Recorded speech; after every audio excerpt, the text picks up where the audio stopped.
Set number 1923 का solution कब होगा? कैसा 1923? अच्छा वो तो छूट ही गया, तो छूट गया, तो छूट गया वो। और 23 नंबर पे क्या है? Current affair. अब वो तो आज पढ़ाएंगे। हाँ वो आज पढ़ाएंगे, आज इस क्लास के बाद, इस क्लास के तुरंत बाद करंट अफेयर की क्लास। वैसे भी आज संडे आराम ही किए होंगे आप लोग सुबह से लेकर शाम तक। क्या किए हैं? क्या बोले? देश में कौन सा मेहनत होता है?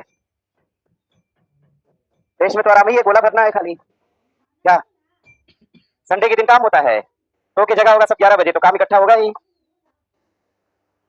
चलिए ठीक है।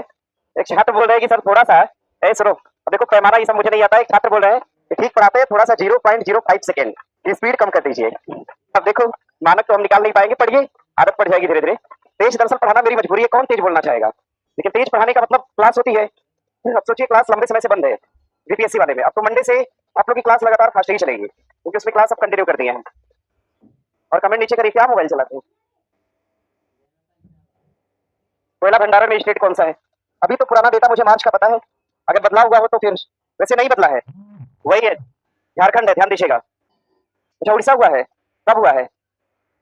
इधर भी डेटा आया है, एक बार देखिएगा कहाँ है, लाइए दिखाइए मुझे।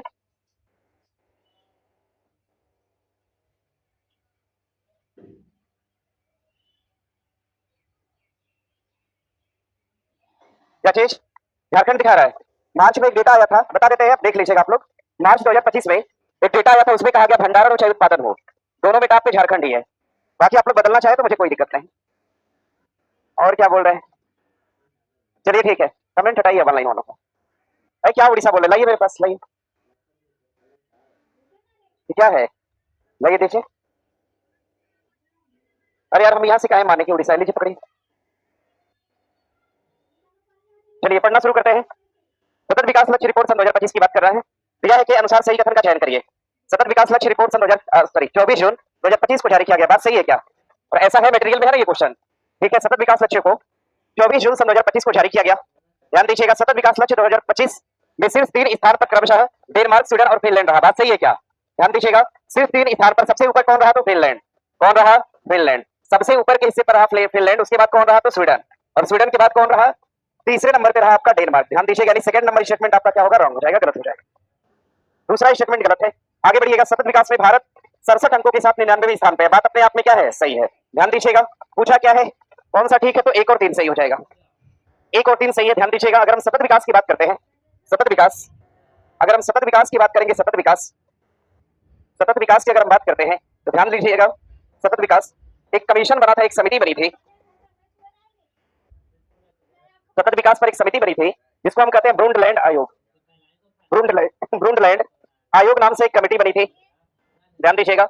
और इस कमेटी ने सिफारिश किया था, इस कमेटी ने सिफारिश दिया, सिफारिश कि जो धारणी विकास है, धारणी विकास, इस समिति ने सिफारिश दिया कि धारणी विकास को संपूर्ण भारत में लागू किया जाए, धारणी विकास को संपूर्ण भारत में अप्लाई किया जाए, लागू किया जाए, ब्रूंडलैंड आयोग। ध्यान दीजिएगा, इस तरह की सिफारिश दिया। आगे चल के जब भारत सरकार के पास बात आई तो भारत सरकार ने इसको एक्सेप्ट नहीं किया। आगे चल के सन 2015 में सतत विकास को भारत सरकार द्वारा अपनाया गया, भारत द्वारा अपनाया गया। कब अपनाया गया? तो सन 2015 में, 2015 में भारत सरकार ने इसको अपनाया। और भारत सरकार ने एक टारगेट रखा, लक्ष्य रखा, कब तक का रखा? सन 2030 तक का। कहा सतत विकास में आने वाले कितने गोल? 17 गोल। 17 गोलों को पूरा करेगी सरकार, कब तक? सन 2030 तक। ध्यान दीजिए, कितने सालों का लक्ष्य रखा गया? 15 साल का। कितने ईयर का टारगेट रखा गया? तो 15 साल के लक्ष्य के तहत सतत विकास के 17 गोल को पूरा किया जाएगा सन 2030 तक। अगर हम सतत विकास की बात करते हैं तो भारत में सतत विकास रिपोर्ट लिखिएगा, भारत में सतत विकास रिपोर्ट, भारत में सतत विकास रिपोर्ट, सतत विकास रिपोर्ट ये कौन जारी करता है? तो जारी करने का काम किसका हो जाएगा? नीति आयोग। भारत में सतत विकास रिपोर्ट जारी करता है नीति आयोग। और इस सतत विकास रिपोर्ट में भारत का टॉप स्टेट अगर पूछता है तो कौन सा राज्य हो जाएगा? केरल हो जाएगा। सतत विकास यानी धारणी विकास में टॉप राज्य पूछेगा तो केरल। और धारणी विकास की बात करते हैं, भारत का विश्व पटल पे स्थान कितना हो जाएगा? तो 99वां। और भारत को इसमें कितने अंक मिले हैं? तो ध्यान दीजिएगा, अंक मिले हैं कितने? 67। 67, हाँ थोड़ा सा डेटा है 95 करके, तो छोड़ दीजिएगा, 67 है। बाकी जो बात ना पता हो नोट करिए। आगे बढ़े, यहां से उत्तर लगा लीजिएगा, आंसर हो जाएगा बी। बाकी स्टेटमेंट नोट कर लीजिएगा, डेटा नोट कर लीजिएगा, बढ़ेंगे आगे। विश्व निवेश रिपोर्ट 2025 किस संस्था द्वारा जारी की गई? संयुक्त राष्ट्र महासभा या संयुक्त राष्ट्र दिया ही भैया दो जगह पे, महासभा द्वारा जारी की गई या संयुक्त राष्ट्र व्यापार और विकास सम्मेलन, संयुक्त राष्ट्र व्यापार और विकास सम्मेलन द्वारा इस तरह की रिपोर्ट को जारी किया गया। और जरा ध्यान दीजिएगा, संयुक्त राष्ट्र महासभा आपको पता होगा अंतर्राष्ट्रीय न्यायालय, मैंने बताया था आपको अंतर्राष्ट्रीय न्यायालय के अंतर्गत, अंतर्राष्ट्रीय न्यायालय जो अंतर्राष्ट्रीय न्यायालय, इस अंतर्राष्ट्रीय न्यायालय में जजों का चुनाव किसके द्वारा करा जाता है, या चुनाव या फिर नियुक्ति, यह नियुक्ति किसके द्वारा करी जाती है, तो ध्यान रखिएगा यूएन महासभा। यूएन महासभा का एक सम्मेलन होने वाला है, सम्मेलन कब, सन 2025 के अंतर्गत, कहां पे होगा, न्यूयॉर्क के अंदर। इसकी अध्यक्षता करेगी एना लेना बेयरबाग। यूएन महासभा की 80वीं बैठक के अंतर्गत, जरा ध्यान दीजिएगा, एक देश है फिलीपींस। कौन सा देश, फिलीपींस। इस फिलीपींस को देश की मान्यता कौन देगा, ऑस्ट्रेलिया। और यूएन महासभा की किस बैठक में देगा, तो 80वीं बैठक। कौन सी बैठक, 80वीं बैठक में। अब जरा ध्यान दीजिए, और फिलीपींस लिख दिए क्या, फिलिस्तीन हो गया यहाँ पे, फिलिस्तीन कर लीजिएगा, जो इजराइल फिलिस्तीन वाला है वही फिलिस्तीन। उत्तर हो जाएगा आपका संयुक्त राष्ट्र व्यापार विकास सम्मेलन। अगर हम व्यापार की बात करते हैं, व्यापार, जरा ध्यान दीजिएगा, अगर हम व्यापार की बात करेंगे, व्यापार की बात करेंगे, तो भारत का सबसे बड़ा व्यापारिक साझेदार, भारत का सबसे बड़ा व्यापारिक साझेदार, सबसे बड़ा साझेदार कौन हो जाएगा, तो अमेरिका। सबसे बड़ा व्यापारिक साझेदार कौन हो जाएगा, अमेरिका। और दूसरा बड़ा व्यापारिक साझेदार कौन है, तो ध्यान रखिएगा, चीन होगा। कौन हो जाएगा, चीन हो जाएगा। बना लीजिएगा भैया, सबसे बड़ा व्यापारिक साझेदार अमेरिका और दूसरा हो जाएगा चीन। तो नोट करिए। और विश्व विनिवेश रिपोर्ट की अगर हम बात करेंगे, तो ये कौन सी रिपोर्ट है, तो विश्व विनिवेश रिपोर्ट ये 38वें नंबर की रिपोर्ट है। ये अब तक की 38वीं रिपोर्ट है, 38वीं रिपोर्ट। और इसको जारी करने का काम किसने किया, तो व्यापार और विकास सम्मेलन। व्यापार और विकास सम्मेलन को शॉर्टकट में क्या बोलेंगे जी, अंकटाड। क्या बोलते हैं, अंकटाड के नाम से इसको जानते हैं, ध्यान दीजिएगा, इसको अंकटाड कहते हैं, अंकटाड। 38वीं इसकी रिपोर्ट है, और इस रिपोर्ट के तहत इतना सारा कुछ डेटा है, अपना देख लीजिएगा। आगे बढ़े यहाँ से। आगे प्रश्न दिया है कि हाल ही में सांख्यिकी कार्यक्रम कार्यान्वयन मंत्रालय द्वारा सन 2026 में जीडीपी के लिए आधार वर्ष के रूप में किसे घोषित किया गया है, 22 और 23 या 23 या 24, 22 और क्या होगा, 23 होगा। 22 और 23 को आधार मानते हुए सांख्यिकी और कार्यान्वयन मंत्रालय द्वारा जीडीपी की गणना की जाएगी, इस बात को ध्यान दीजिएगा। लेकिन ध्यान दीजिएगा, लेकिन जो भारत का आर्थिक सर्वे होता है, भारत का आर्थिक सर्वे, भारत का जो आर्थिक सर्वे होता है, भारत का जो आर्थिक सर्वे है, ये वार्षिक जीडीपी को दिखाता है। वार्षिक जीडीपी को ये क्या करता है, जारी करता है।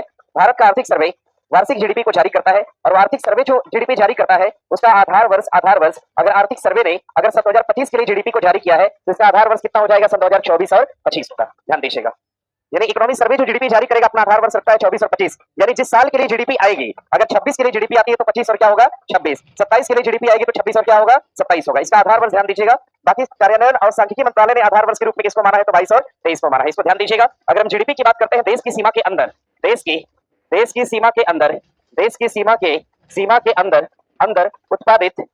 सीमा के अंदर उत्पादित वस्तु और सेवा का मूल्य, वस्तु और सेवा का जो मूल्य होता है, वस्तु और सेवा का मूल्य, देश की सीमा के अंदर उत्पादित वस्तु और सेवा का मूल्य ही क्या कहलाता है, जीडीपी कहलाता है। ग्रॉस डोमेस्टिक प्रोडक्ट बोलते हैं इसको, सकल घरेलू उत्पाद। नोट करिए इतनी बातों को, ये वाली बात नोट कर लीजिएगा, हो सकता है इनके एग्जाम में आ जाए कि आधार वर्ष क्या रखा गया, तो आप बता पाए। ठीक है, आर्थिक सर्वे के अनुसार, भारत के आर्थिक सर्वेक्षण के अनुसार, ध्यान दीजिएगा, आगामी वित्त वर्ष के लिए भारत की जीडीपी को कितना आंका गया है, कोई बताएगा। भारत की जीडीपी का अनुमान क्या रखा गया है, 6.4 कितना रखा गया है, जीडीपी का अनुमान क्या रखा गया, तो 6.4% के आसपास रखा गया है। बना लीजिएगा।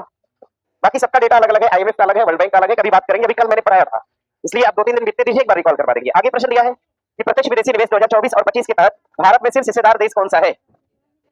म्यांमार, थाईलैंड और लाओस होगा ही नहीं, क्योंकि हमें पता है कि प्रत्यक्ष विदेशी निवेश सर्वाधिक कहां से आता है, सिंगापुर से। सर्वाधिक कहां से आएगा, सिंगापुर, यानी सबसे टॉप पे कौन होगा, सिंगापुर ऑप्शन में है। सिंगापुर, मॉरिशस और अमेरिका, सिंगापुर, थाईलैंड, अमेरिका, क्या होना चाहिए भैया, मॉरिशस और अमेरिका। सिंगापुर, मॉरिशस और अमेरिका भारत में, ध्यान दीजिएगा, प्रत्यक्ष विदेशी निवेश करने वाले सिर्फ 3 देश हैं, और भारत में प्रत्यक्ष विदेशी निवेश करने वाला सबसे टॉप देश कौन होगा, सिंगापुर। और सिंगापुर की एक कंपनी है जो प्रत्यक्ष विदेशी निवेश करती है भारत के अंदर, उसको हम बोलते हैं कैपिटल इन्वेस्ट कंपनी सिंगापुर की कंपनी है, जिससे भारत में सर्वाधिक एफडीआई आता है। जरा ध्यान दीजिएगा, बजट सन 2025 और 26 के अनुसार, बजट भारत सरकार का बजट सन 2025 और 26 में बताया गया कि भारत में जो बीमा क्षेत्र की एफडीआई है, बीमा क्षेत्र की एफडीआई जो है, एफडीआई इसकी जो सीमा है, इसकी अंततः सीमा 74% से बढ़ाकर कितना कर दिया गया है, 100% कर दिया गया है। ध्यान दीजिएगा, बजट के दौरान बीमा क्षेत्र के अंदर एफडीआई की सीमा को 74% से बढ़ाकर कितना कर दिया, 100%। ये डेटा बहुत जरूरी है, ध्यान दीजिएगा। बीमा क्षेत्र में एफडीआई को बढ़ाकर कितना कर दिया, 74 से कितना। और भारत में सर्वाधिक प्रत्यक्ष विदेशी निवेश कौन करता है, सिंगापुर की कौन सी कंपनी करती है, कैपिटल इन्वेस्ट कंपनी करती है। ध्यान दीजिएगा। हाँ, प्रश्न करेगा आपसे, सिंगापुर के बाद कौन सा देश करेगा, मॉरिशस के बाद अमेरिका। भारत में प्रत्यक्ष विदेशी निवेश करने वाला अमेरिका कौन से नंबर का स्थान है, तो तीसरा। कौन से नंबर का देश है, तीसरा। और भारत के किस राज्य में सर्वाधिक प्रत्यक्ष विदेशी निवेश आता है, तो ध्यान दीजिएगा, भारत में सर्वाधिक प्रत्यक्ष विदेशी निवेश आता है। प्रत्यक्ष विदेशी निवेश आता है कहां पर आता है, ध्यान दीजिएगा, महाराष्ट्र के अंदर। कहां पर, महाराष्ट्र के अंदर। भारत में सर्वाधिक फॉरेन डायरेक्ट इन्वेस्टमेंट कहां, किस राज्य में होता है, तो महाराष्ट्र में होता है। बनाइए इसको। अब देखिए, यहां से क्वेश्चन और पूछेगा, हटा सकते हैं।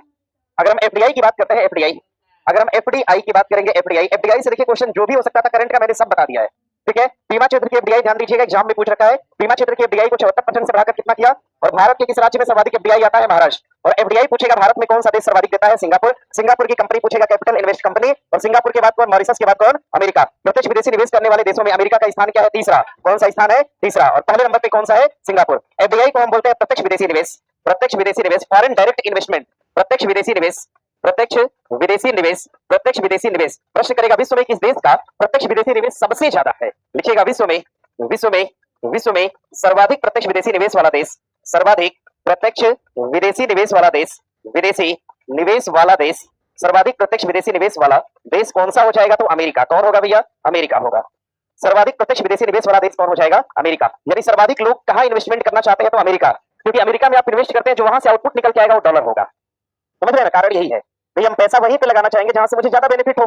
सिंगापुर भारत में पैसा इसलिए लगाता है क्योंकि उसका व्यापार सुगम होता है, आने जाने की सुविधा एकदम आसान मिल जाती है उसको, ना कोई टैक्स होता है विशेष प्रकार का, न किसी अन्य देश द्वारा उसको परेशानी होती है, न कभी आक्रमण होता है। ऐसा थोड़ी कि अमेरिका से जहाज चला, पता चला बीच में कोई यूरोपीय देश आक्रमण कर दिया, तब तो लॉस हो जाता है उस कंडीशन में। नहीं, चीन करेगा, नहीं चीन नहीं करता है लॉस, बना लीजिएगा। आगे बढ़ेंगे यहां से। अरे चीन को मौका ही नहीं मिलेगा भैया, सिंगापुर देखिए यहाँ है, यहाँ सीधे आएगा चेन्नई बंदरगाह, ठीक है। चीन की कोई बाउंड्री ही नहीं इसके बीच में है, चीन तो इधर है, ऐसे इधर की तरफ है। चलिए, आप बहुत सारी चीजें हैं, बस केवल नेवी एयरफोर्स की ट्रेनिंग की बात नहीं है। सिंगापुर का लगभग इंफ्रास्ट्रक्चर जो है 70% से ऊपर भारत के ऊपर डिपेंडेंट है, भारत की व्यवस्था के ऊपर डिपेंडेंट है। आगे, सन 2025 में भारतीय रिजर्व बैंक से गैर बैंकिंग वित्तीय कंपनी का दर्जा किसे दिया गया है, अमेजन, गूगल, माइक्रोसॉफ्ट या फ्लिपकार्ट, इसको दिया गया है फ्लिपकार्ट। इसको नोट कर लीजिएगा, एग्जाम में भी रहा है सवाल। फ्लिपकार्ट जो है गैर बैंकिंग वित्तीय कंपनी का दर्जा दिया गया आरबीआई द्वारा। तो हम आरबीआई की बात कर लेते हैं, बहुत समय हो गया है काफी ज्यादा। अगर हम आरबीआई की बात करते हैं, आरबीआई द्वारा मौद्रिक दर की नीति जारी की गई, आरबीआई द्वारा मौद्रिक दर की नीति जारी की गई, मौद्रिक दर नीति जारी की गई, और कब की जारी की गई, सन 2025 वाली, सन 2025 वाली। अब इसमें कितना रेट बताया गया, दर कितना बताया गया, तो 4.5%। आरबीआई द्वारा सन 2025 में मौद्रिक दर नीति में कितना दर बताया गया, मौद्रिक दर तो 4.5, और मौद्रिक दर नीति को जारी करने वाला कौन है, आरबीआई। आरबीआई के वर्तमान 26वें नंबर के गवर्नर कौन हो जाएंगे, तो ध्यान रखिएगा संजय मल्होत्रा। कौन होंगे, संजय मल्होत्रा। किसके स्थान पर लाए गए हैं, शक्तिकांत दास के स्थान पर। किसके स्थान पर, और शक्तिकांत दास को कहां पे अपॉइंट किया गया, प्रधानमंत्री के सेक्रेटरी। प्रधानमंत्री के कौन से, पहले की दूसरे सेक्रेटरी, दूसरे। प्रधानमंत्री के पहले सेक्रेटरी कौन, पीके मिश्रा। कौन हो जाएंगे, पीके मिश्रा। प्रधानमंत्री के सेकंड सेक्रेटरी कौन हो जाएंगे, शक्तिकांत दास। पहले क्या थे, आरबीआई के गवर्नर। अभी आरबीआई के गवर्नर कौन है, संजय मल्होत्रा। कौन से नंबर के हैं, 26 में। एक व्यक्ति और 26वें नंबर पे चुनाव आयोग के अध्यक्ष ज्ञानेश कुमार कौन से नंबर के हैं, 26 में है। ध्यान दीजिएगा। अगर हम आरबीआई की बात करते हैं, आरबीआई के लिए अधिनियम आया था 34 में, स्थापना होती है 1935। आरबीआई का जो प्रारंभिक मुख्यालय था सन 1934-35 से लेकर सन 1937 तक, इसका प्रारंभिक मुख्यालय कहां पे रहा था, कोलकाता। कहां पे रहा था, कोलकाता। लेकिन सन 1937 के बाद इसका हेडक्वार्टर कहां पे हो गया, सन 1937 के बाद हेडक्वार्टर कहां पे है, मुंबई। आरबीआई का वर्तमान हेडक्वार्टर कहां पे है, Mumbai. Reserve bank of India, बैंकों का बैंक कहा गया, मौद्रिक नीति को जारी करेगा। भारत में मुद्रा को रेगुलेट कौन करता है, आरबीआई। भारत में मुद्रा का संचालन करेगा, मुद्रा का संचालन की जिम्मेदारी किसके पास होती है, आरबीआई। और भारत में मुद्रा को जारी कौन करता है, तो जरा ध्यान दीजिएगा, भारत में करेंसी को जारी करता है, करेंसी को जारी करेगा कौन, आरबीआई। और किस करेंसी को छोड़कर, तो 1 रुपए के नोट को छोड़कर, 1 रुपए को छोड़कर बाकी जितने भी नोट होते हैं उसको जारी करने का काम कौन करेगा, आरबीआई। 1 रुपए के नोट को जारी करता है केंद्रीय वित्त सचिव, जारी करेगा। ध्यान दीजिएगा। बड़े आगे, यहां से आगे प्रश्न दिया है, भारतीय रिजर्व बैंक की 55वीं बैठक 2025 के अनुसार निम्नलिखित में से गलत उत्तर का चयन करिए। रेपो रेट 5.50 के आसपास बताया गया, बात सही है। रिवर्स रेपो रेट 3.35 के समथिंग है, और बैंक रेट 5.75 के आसपास है। सीआरआर की दर 6% बताई गई, सही है क्या, ध्यान दीजिएगा। नहीं समझिए, देखिए अभी हाल ही में आई रिपोर्ट के अनुसार, मटेरियल में बना लीजिएगा आप लोग, हाल ही में आई रिपोर्ट के अनुसार, हाल ही में आई रिपोर्ट के अनुसार मटेरियल में भी ठीक करना, कितना दिया है उसमें, 4 समथिंग ठीक करना होगा, उसको देख लीजिएगा। रिपोर्ट के अनुसार, रिपोर्ट कब आती है, जुलाई के महीना में आती है। जून और जुलाई में एक रिपोर्ट आई थी, जून और जून के लास्ट में जुलाई की शुरुआत में एक रिपोर्ट आती है जिसमें कहा गया जो कैश रिजर्व रेशियो है, इसमें कहा गया जो कैश रिजर्व रेशियो है, कैश रिजर्व रेशियो जो है, रेशियो, कैश रिजर्व रेशियो, इसको बताया गया कितना परसेंट, तो 3% के अराउंड बताया गया। तो बना लीजिएगा, मटेरियल में भी ठीक करना होगा, शायद डेटा अलग है, 4 दिया है, बना लीजिएगा 3। अब काटना नहीं है, वो पहले का डेटा है। हाँ, अभी लिखना है ये जून जुलाई के अनुसार 3%, 3 महीने में बदलेगा, फिर जुलाई है, अगस्त सितंबर अक्टूबर समथिंग अब बदलना चाहिए। फिलहाल नोट कर लीजिएगा, यही अभी तक। एग्जाम के टाइम ऐसी रिपोर्ट जो त्रैमासिक है, सब रिपोर्ट के बारे में एक ही दिन एक क्वेश्चन लगाएंगे और सब पढ़ा देंगे, एक साथ सब अपडेट हो जाएगा, ठीक है। फिलहाल इसको पढ़ते रहिए, बदलाव होते रहेंगे, इसमें थोड़ा थोड़ा डेटा बदलता रहता है। अभी रेपो रेट, एग्जाम हुआ था, एक एग्जाम हुआ था 3 तारीख अगस्त में, 3 अगस्त को एक एग्जाम हुआ था, उसमें रेपो रेट की दर को 6 दिखाया गया था। कितना दिखाया गया था, 6। पेपर पहले बन गया था, जून में रिपोर्ट आई तो घट के कितना हो गया, 5.5, लेकिन अगस्त में पेपर हुआ 6 ही लगाना हुआ, ठीक है। ये सब ध्यान दीजिएगा, दिक्कत करता है ये वाला क्वेश्चन। आगे बढ़े यहां से, मौद्रिक नीति के बारे में तो नहीं दिया है, मॉनेटरी पॉलिसी रेट कितना बताया गया, तो ध्यान रखिएगा, मॉनेटरी पॉलिसी का रेट कितना बताया गया, policy rate, monetary policy rate, ये रेट कितना बताया गया तो नोट कर लीजिएगा। मॉनेटरी पॉलिसी का रेट बताया गया कितना 4.5%। और ये क्वेश्चन एग्जाम में रहा है और लंबे समय से यही है, ना घटा है ना बढ़ा है। आगे बढ़ सकते हैं। आगे प्रश्न दिया विश्व के प्रमुख शीर्ष हथियार निर्यातक तथा आयातक देश क्रमशः कौन से हैं। पहले तो निर्यात वाला पूछा है, निर्यात। पहले तो निर्यात, निर्यात का मतलब खरीदना कि बेचना, बेचना। ठीक है, ध्यान रखिएगा, निर्यात का मतलब है बेचना। ठीक है, बेचना यानी बेचने वाला देश कौन हो जाएगा, अमेरिका। सबसे ज्यादा हथियार कौन बेचता है, अमेरिका। और सबसे अधिक खरीदने वाला कौन है, आयातक पूछेगा, आयातक यानी खरीददार। खरीददार कौन हो जाएगा, यूक्रेन हो जाएगा। खरीददार इस रूस के लिए इकट्ठा कर रहा है, पहले हथियार इकट्ठा करते हैं, कई बार आक्रमण करेंगे। ठीक है, ऐसा नहीं है, बेचारा यूक्रेन ऐसा देश है जो संक्रमणशील देश है, एक तरह से कह सकते हैं। रूस के पास है, यूक्रेन है, मोल्डोवा है, अर्मेनिया, ये सब एक ही जगह पे है। ठीक है, तो यूक्रेन हमेशा रूस से तंग रहता है, इसीलिए ध्यान दीजिएगा, हथियार खरीदने पे जोर देता है यूक्रेन। यूक्रेन, हाँ, अमेरिका बेचता, अमेरिका का देखिए काम ही यही है। अमेरिका कभी किसी युद्ध को तुरंत नहीं रोकेगा, पहले युद्ध होने दीजिए, समझ रहे हैं ना। अगर हमें अपनी भूमिका निभानी है, अगर मुझे अपनी भूमिका को दिखाना है तो पहले युद्ध होके, युद्ध होगा, पहले को हथियार बेचेंगे। जब बहुत सारा पैसा आ जाएगा, जब देखेंगे कि जो देश ने ज्यादा हथियार खरीदा है उसकी तरफ सीधे झुक जाएंगे और युद्ध में विराम करवा देंगे, मध्यस्थता करवा देंगे और पूरे देश में वाहवाही को लूट लेंगे। यही काम देखिए करता है अमेरिका। ट्रंप ने 8 देशों में शांति कायम कराया, ट्रंप को लगा कि शांति का अवार्ड हमें मिलेगा, धोखा हो गया, समझ रहे हो ना। भाई सब जानता है शांति कायम कराने के पीछे का कारण क्या है, समझ रहे हैं ना। ठीक है, भाई एक्चुअल जो व्यक्ति दिल से काम करेगा उसको ना अवार्ड मिलेगा। ठीक है, सोचिए एक नॉर्मल महिला जो कि सामाजिक जागरूकता के क्षेत्र में शांति कायम किया था, मारिया कोरिना नाम था ना उसका, उसको शांति का अवार्ड दे दिया। ट्रंप नाराज हो गया, कहा कि शांति कायम अगर छोड़ देंगे तो पूरा विश्व लड़ेगा। ऐसा नहीं है यार, लड़वाते तुम ही हो, तुम अगर इन्वॉल्व ना हो तो कोई लड़ेगा ही नहीं, समझ रहे हैं ना। चलिए बना लीजिएगा, निर्यातक देश कौन है, अमेरिका। आयातक कौन हो जाएगा, यूक्रेन। भैया भारत क्या करता है, खरीदता है कि बेचता है, भारत भी खरीदार ही है। ध्यान दीजिएगा, पूरे विश्व में लिखिएगा, संपूर्ण विश्व में, संपूर्ण विश्व में, संपूर्ण विश्व में, विश्व में भारत जो है, भारत कौन से नंबर का खरीदार है, कौन सा, दूसरा खरीदार है, सेकंड खरीदार। हथियारों का सेकंड खरीदार हो जाएगा भारत। और भैया ध्यान दीजिएगा, भारत हथियार को सबसे अधिक कहां से खरीदता है, भारत हथियार का ना रूस का नाम मत लीजिए। आयात सबसे अधिक कहां से करता है, अमेरिका। कहां से, अमेरिका से करेगा। दूसरा आयात कहां से करता है, रूस से, रूस से। अब तीसरा आयात कहां से करता है, फ्रांस। रूस फ्रांस में थोड़ा सा डिफरेंट है, टॉप पे रूस ही है, उसके बाद हो जाएगा फ्रांस। अमेरिका, रूस और फ्रांस से भारत हथियार का आयात करता है। ध्यान दीजिएगा, खरीदार है भारत। और कौन से नंबर का खरीदार है, तो सेकंड बड़ा खरीदार। इसको बना लीजिएगा। भारत बेचता भी कुछ है क्या, क्या बेचता है, ब्रह्मोस बेचता है। अच्छा ध्यान दीजिएगा, भारत, भारत ध्यान रखिएगा, भारत सर्वाधिक, सर्वाधिक निर्यात करता है, निर्यात। भारत सर्वाधिक निर्यात करता है किसका, तो स्मार्टफोन का। किसका, स्मार्टफोन। स्मार्टफोन के क्षेत्र में भारत एक टॉप का निर्यातक देश है, चीन के बाद दूसरा भारत है। स्मार्टफोन में चीन के बाद भारत दूसरा बड़ा निर्यातक है पूरे विश्व में, यानी बेचता है अदर देशों को। इसको बना लीजिएगा। उत्तर क्या लगा दे, कौन सा भी लगा दे। बेचने वाला अमेरिका है, खरीदने वाला यूक्रेन है। तो लिख लीजिएगा, आगे बढ़े यहाँ से।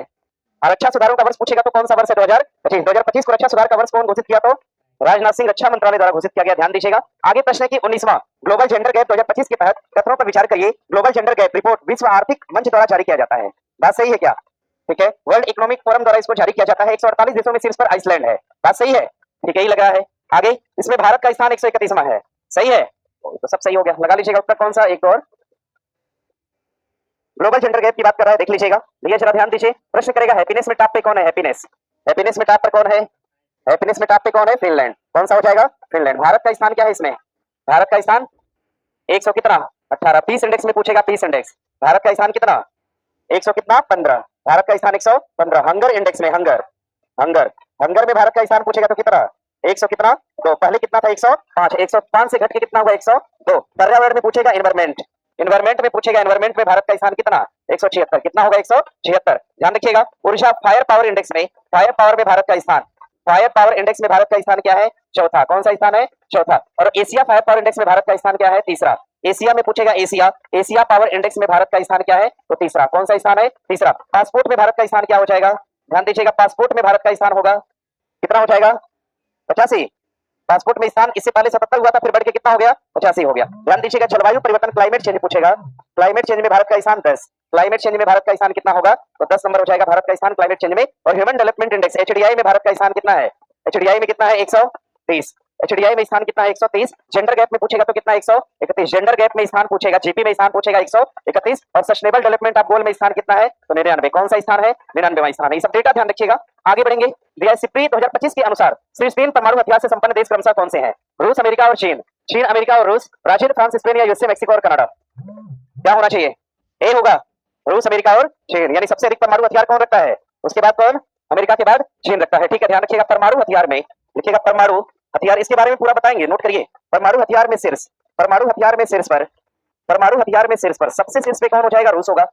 शीर्ष पे है रूस, रूस के बाद दूसरे नंबर पे कौन है? अमेरिका, अमेरिका के बाद कौन हो जाएगा? चीन होगा। तीसरे नंबर पे कौन होगा? चीन हो जाएगा। रूस, अमेरिका और चीन। भैया ध्यान दीजिएगा, परमाणु के लिए जब समझौता करा गया, जब परमाणु समझौता करा गया, परमाणु समझौता करा गया, तो कहा गया कि ऐसे देश, कहा गया कि ऐसे देश, कैसे देश? तो ध्यान दीजिएगा, ऐसे देश जो कि यूएनओ में शामिल हैं, ऐसे देश, एक सेकंड, ऐसे देश जो यूएनएससी में शामिल है, और कैसे शामिल है? तो स्थायी तौर पर। कैसे शामिल है? स्थायी तौर पर। उन्हीं को केवल परमाणु रखने का अधिकार है। ऐसे कहा गया कि जो देश संयुक्त राष्ट्र के सिक्योरिटी काउंसिल में, सुरक्षा परिषद में है, वही देश परमाणु हथियार को रख पाएंगे, ऐसा समझौता करा गया। और मुसीबत पड़ने पर अन्य सभी देशों की क्या करेंगे? रक्षा करेंगे। ध्यान दीजिएगा, इजराइल एक देश था, इजराइल था। इजराइल के मन में डर था कि भाई अरब वाले हमेशा मेरे ऊपर आक्रमण करते हैं, जैसे ईरान अभी चल रहा था युद्ध, सऊदी अरब, बाकी अन्य देश। इजराइल जब कमजोर था तो सऊदी अरब ने कई बार उसके ऊपर आक्रमण किया है, मतलब मल्टीपल बार किया है।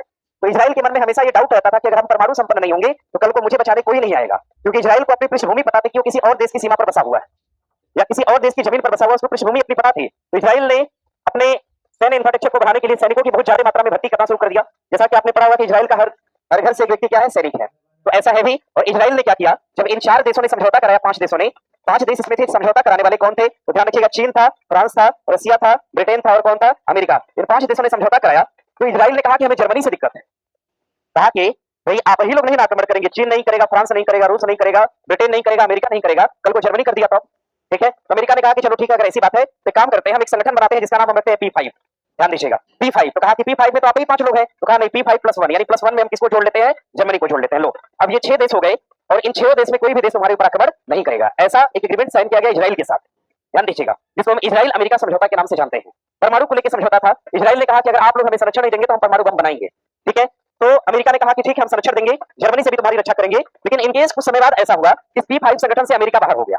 जब अमेरिका बाहर हुआ तो इजराइल ने अपना स्टेटमेंट दिया कि आप ही ने तो जिम्मेदारी लिया था और आप ही बाहर हो गए, अब हम परमाणु बनाएंगे, ठीक है। और जबरदस्ती इजराइल ने क्या किया? परमाणु बना दिया। और इवन बनाया ही नहीं, अमेरिका जब जब कुछ कहता है इजराइल के बारे में, कहता है कि गिरा देंगे परमाणु बम तुम्हारे ऊपर, ठीक है। इसलिए इजराइल एक इतनी बड़ी शक्ति के रूप में इस समय वर्तमान के दौर में निकल के आया है कि कोरिया तक से नहीं डरता है। समझ रहे इस बात को? हाँ, कुछ ऐसे देश जिन्होंने चोरी से परमाणु बम बनाया, उसमें भारत भी है। समझ रहे इस बात को? समझौते के बाद तो 5 देशों में परमाणु बम बनाया गया, जिसको कोई भी सुने, देखा, जाना, समझा कि इनके पास परमाणु हथियार है। लेकिन इस समझौते से हटकर कुछ ऐसे देश जिन्होंने परमाणु को बनाया, उन देशों में भारत है, भारत के साथ पाकिस्तान भी है, उन देशों में इजराइल भी है ना भैया? इजराइल भी है, इन देशों में इजराइल भी है। और इन देशों में एक देश ये है, क्या नाम है भैया? उत्तर कोरिया है। कौन है? उत्तर कोरिया। इन देशों में आपका उत्तर कोरिया भी है। ये ऐसे देश हैं जो कि परमाणु संपन्न देश है, इनको नोट कर लीजिएगा। ये सभी ऐसे देश हैं, टर्की क्यों होगा? ये सभी ऐसे देश हैं जो कि परमाणु संपन्न देश है, जिन्होंने विदाउट एनी एग्रीमेंट परमाणु परीक्षण को किया। जब सीबीडीटी पर समझौता किया जाना था, तो ध्यान दीजिएगा, सीबीडीटी समझौते में कहा गया कि कोई भी देश जो कि यूएनएससी में स्थायी तौर पर शामिल नहीं है, वो सभी देश न हवा में परमाणु परीक्षण करेंगे, न जल में करेंगे, न ही कहां करेंगे, तो धरती पे करेंगे या नहीं स्थल पे करेंगे। भारत ने कहा कि ठीक है, अंडरग्राउंड करते हैं, ठीक है भाई।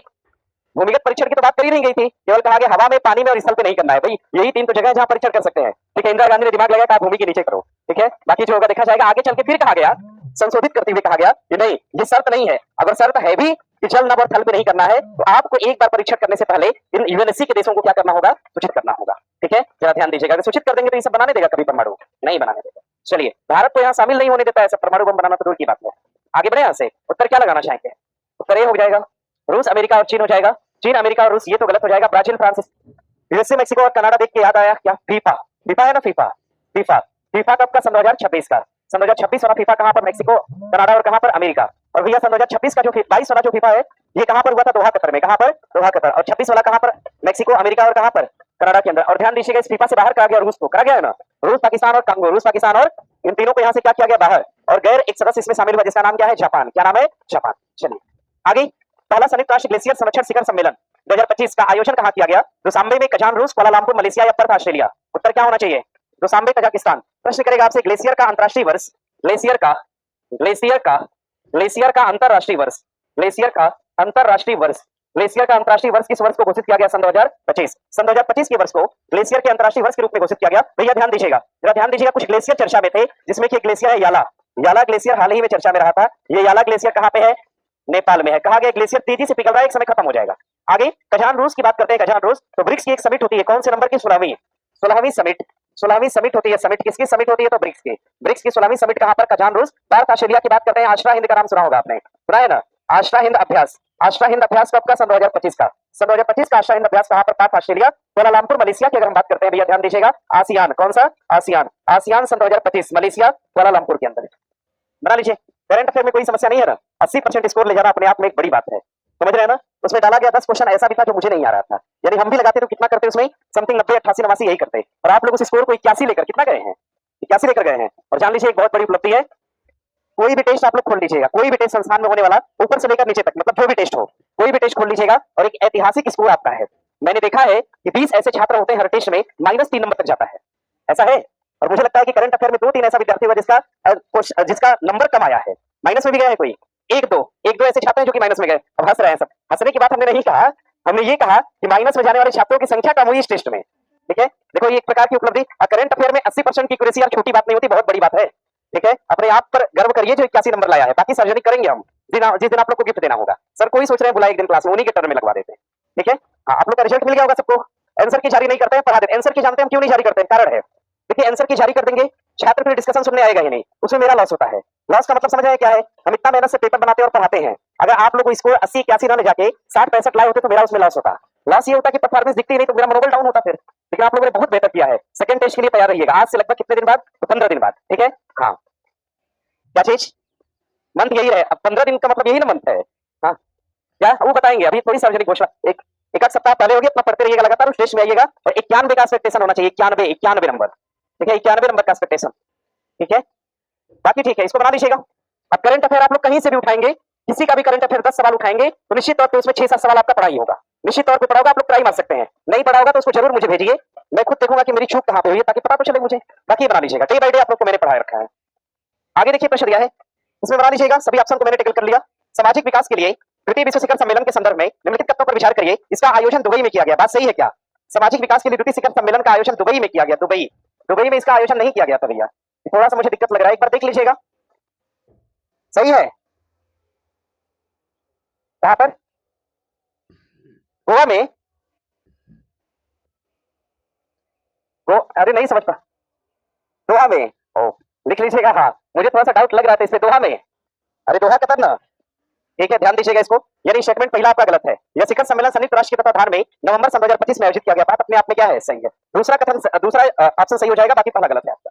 बना लीजिएगा, सामाजिक विकास के लिए द्वितीय विश्व शिखर सम्मेलन का आयोजन कहां पर, दोहा, कतर के अंदर। और भैया ध्यान दीजिएगा, प्रश्न करेगा आपसे, विश्व सरकार शिखर सम्मेलन कौन से नंबर का, 2025 के अंतर्गत विश्व सरकार शिखर सम्मेलन, और इसका आयोजन कहां पर, दुबई के अंदर, कहां पर, दुबई के अंदर इसका आयोजन। हाँ आगे प्रश्न करेगा आपसे, आगे सौर ऊर्जा पर सम्मेलन, सौर ऊर्जा पर सम्मेलन का आयोजन कहां पर, दिल्ली में, कहां पर, दिल्ली। एआई पर आधारित सम्मेलन का आयोजन कहां पर, पेरिस के अंदर, कहां पर, पेरिस के अंदर। G7 का आयोजन कहां पर, तो भैया ध्यान दीजिएगा, कनाडा में, कहां पर, कनाडा। G20 का आयोजन कहां पर, साउथ अफ्रीका के अंदर, कहां पर, दक्षिण अफ्रीका। ब्राजील, ब्रिक्स का आयोजन कहां पर, ब्रिक्स का, कहां पर, ब्राजील के अंदर, कहां पर, बोलेम, ब्राजील के अंदर इसका आयोजन, ब्रिक्स का आयोजन बोलेम, ब्राजील। और भैया प्रश्न करेगा आपसे, एससीओ की समिट कहां पर, चीन के अंदर, कहां पर, चीन। आसियान की बैठक कहां पर, मलेशिया, कुआलालंपुर के अंदर। बना लीजिएगा सारा कुछ। आगे प्रश्न दिया है, एलन मस्क की स्टारलिंक इंटरनेट सेवा शुरू करने की घोषणा करने वाला पहला भारतीय राज्य कौन सा है, कर्नाटक, आंध्र प्रदेश, महाराष्ट्र या तमिलनाडु।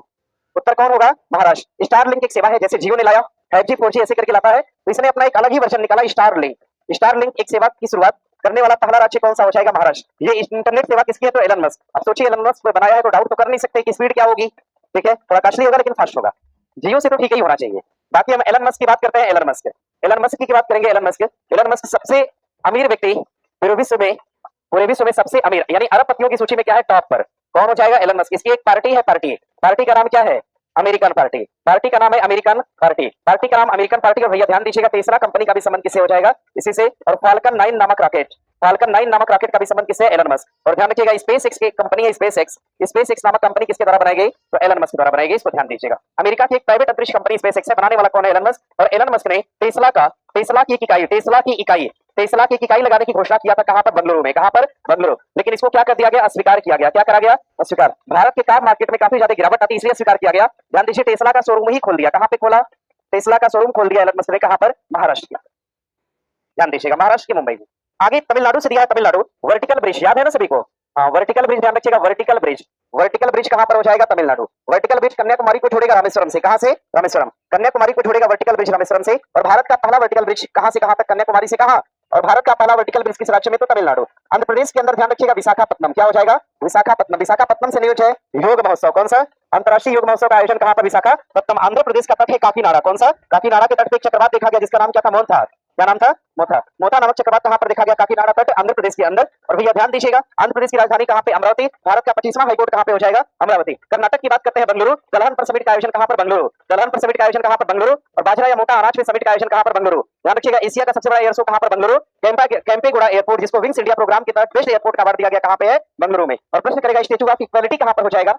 इक्वालिटी हैदराबाद। कहां पर? और स्टेच्यू ऑफ प्रॉस्पेरिटी कहां पर हो जाएगा? बेंगलुरु में। कहां पर? बेंगलुरु। समृद्धि की प्रतिमा कहां पे है? बेंगलुरु। नहीं पता है, लिखिए।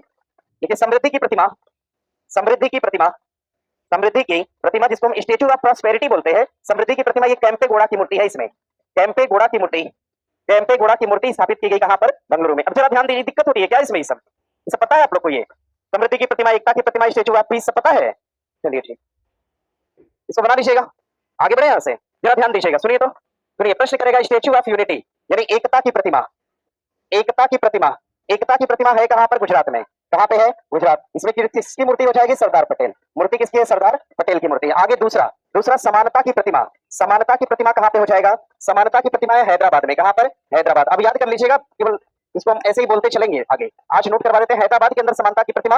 और समानता की प्रतिमा में किसकी मूर्ति है? रामानुज की है। किसकी मूर्ति है? रामानुज। आगे बढ़िएगा, तीसरे नंबर पे, तीसरा हो जाएगा ज्ञान की प्रतिमा, ज्ञान की प्रतिमा, स्टेच्यू ऑफ नॉलेज, ज्ञान की प्रतिमा, ज्ञान की प्रतिमा कहां पे है? महाराष्ट्र में। कहां पे है? महाराष्ट्र। प्रतिमा किसकी है? भीमराव अंबेडकर की प्रतिमा है। लिखिएगा, भीमराव अंबेडकर की प्रतिमा है, अंबेडकर। ये प्रतिमा कहां पे हो जाएगी? महाराष्ट्र के अंदर। भैया आगे बढ़िएगा, आगे बढ़िए, 4 नंबर पे, चौथे नंबर पे आते हैं स्टेच्यू ऑफ पीस यानी शांति की प्रतिमा, शांति की प्रतिमा, शांति की प्रतिमा की बात करते हैं। भारत में 2 स्थानों पर, कितने स्थान पे है? 2 स्थान पर। एक तो शांति की प्रतिमा है लद्दाख में। कहां पे है? लद्दाख के अंदर। और एक शांति की प्रतिमा कहां पे है? राजस्थान में। कहां पर है? राजस्थान के अंदर। एक शांति की प्रतिमा लद्दाख में, एक शांति की प्रतिमा राजस्थान के अंदर। और ध्यान दीजिएगा, जो शांति की प्रतिमा राजस्थान के अंदर, ये प्रतिमा किसकी है? विश्वेश्वरैया की है। किसकी है? विश्वेश्वरैया की प्रतिमा है, विश्वेश्वरैया। और ध्यान दीजिए, विश्वेश्वरैया भारत के पहले इंजीनियर, पता है ना सभी को? भारत के पहले वास्तुकार कौन हो जाएंगे? पहले इंजीनियर, ये कौन होंगे? तो विश्वेश्वरैया। और लद्दाख के अंदर जो प्रतिमा है, ये किसकी हो जाएगी? महात्मा बुद्ध। किसकी प्रतिमा है? महात्मा बुद्ध की लेटी हुई प्रतिमा, महात्मा बुद्ध की लेटी हुई प्रतिमा है, जिसको हम स्टेच्यू ऑफ पीस कहते हैं, लद्दाख के अंदर। अब जरा ध्यान दीजिएगा, आगे प्रश्न करेगा आपसे 5वें नंबर पे, स्टेच्यू ऑफ प्रॉस्पेरिटी यानी समृद्धि की प्रतिमा, समृद्धि की प्रतिमा पूछेगा आपसे। समृद्धि की प्रतिमा, समृद्धि की प्रतिमा कहां पर हो जाएगा? कर्नाटक में। कहां पर? बेंगलुरु, कर्नाटक में। और ये प्रतिमा किसकी है? कैंपेगौड़ा की। लिखवा दिया है हमने। आगे छठे नंबर पे आइएगा, छठवें नंबर पे नोट करिएगा, छठे नंबर पे आइएगा, नोट करिए। समृद्धि की प्रतिमा, शांति की प्रतिमा, कौन सा? विश्वास, विश्वास की प्रतिमा, स्टेच्यू ऑफ बिलीफ, विश्वास की प्रतिमा, विश्वास की प्रतिमा। ये प्रतिमा कहां पर हो जाएगी? राजस्थान में। कहां पर? राजस्थान। और विश्वास की प्रतिमा में किसकी मूर्ति है? तो भगवान शिव की मूर्ति है, भगवान, भगवान शिव की मूर्ति है, भगवान शिव। ध्यान दीजिएगा, भगवान शिव की मूर्ति, जिसको हम स्टेच्यू ऑफ बिलीफ कहते हैं। बनाइए, और भी है फिर कभी, लेकिन हो गया, कितना हो गया? यहां से ये, यहां से क्वेश्चन दिया था, और दिया था क्या? दिया था ये विश्वास स्वरूपम, ऐसे लिख कर आया था, विश्वास स्वरूपम, विश्वास स्वरूपम, विश्वास स्वरूपम कहां पर है? तो क्या बताएंगे आप? राजस्थान से। नोट करिए, आगे बढ़े। आगे प्रश्न दिया है कि फुजियान के संदर्भ में निम्नलिखित तत्वों पर विचार करिए। विचार ये करना है कि फुजियान चीन का तीसरा विमान वाहक पोत है। बात अपने आप में क्या है? सही है, ठीक है। यह चीन का पहला स्वदेशी रूप से डिजाइन किया गया विमान वाहक पोत है। बात अपने आप में क्या है? सही है। पहला स्वदेशी और तीसरे नंबर का ये विमान वाहक पोत है। दोनों कथन अपने आप में क्या होगा? ठीक होगा। क्या पेज पलट अभी लिखना है इसमें? पेज पलटते हैं तुरंत से, क्या है? और ऑप्शन पे, ठीक है।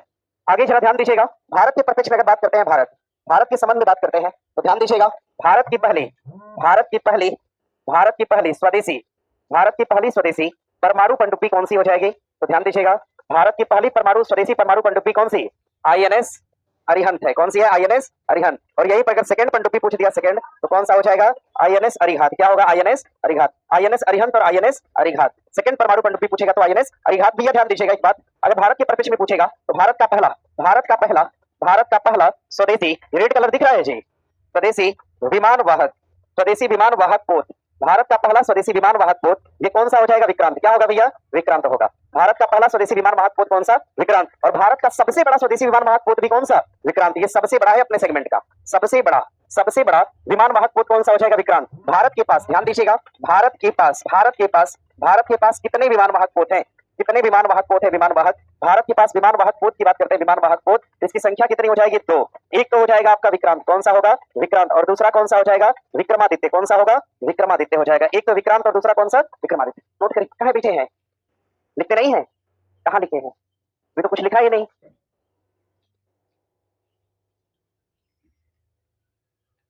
इसको बना दीजिएगा,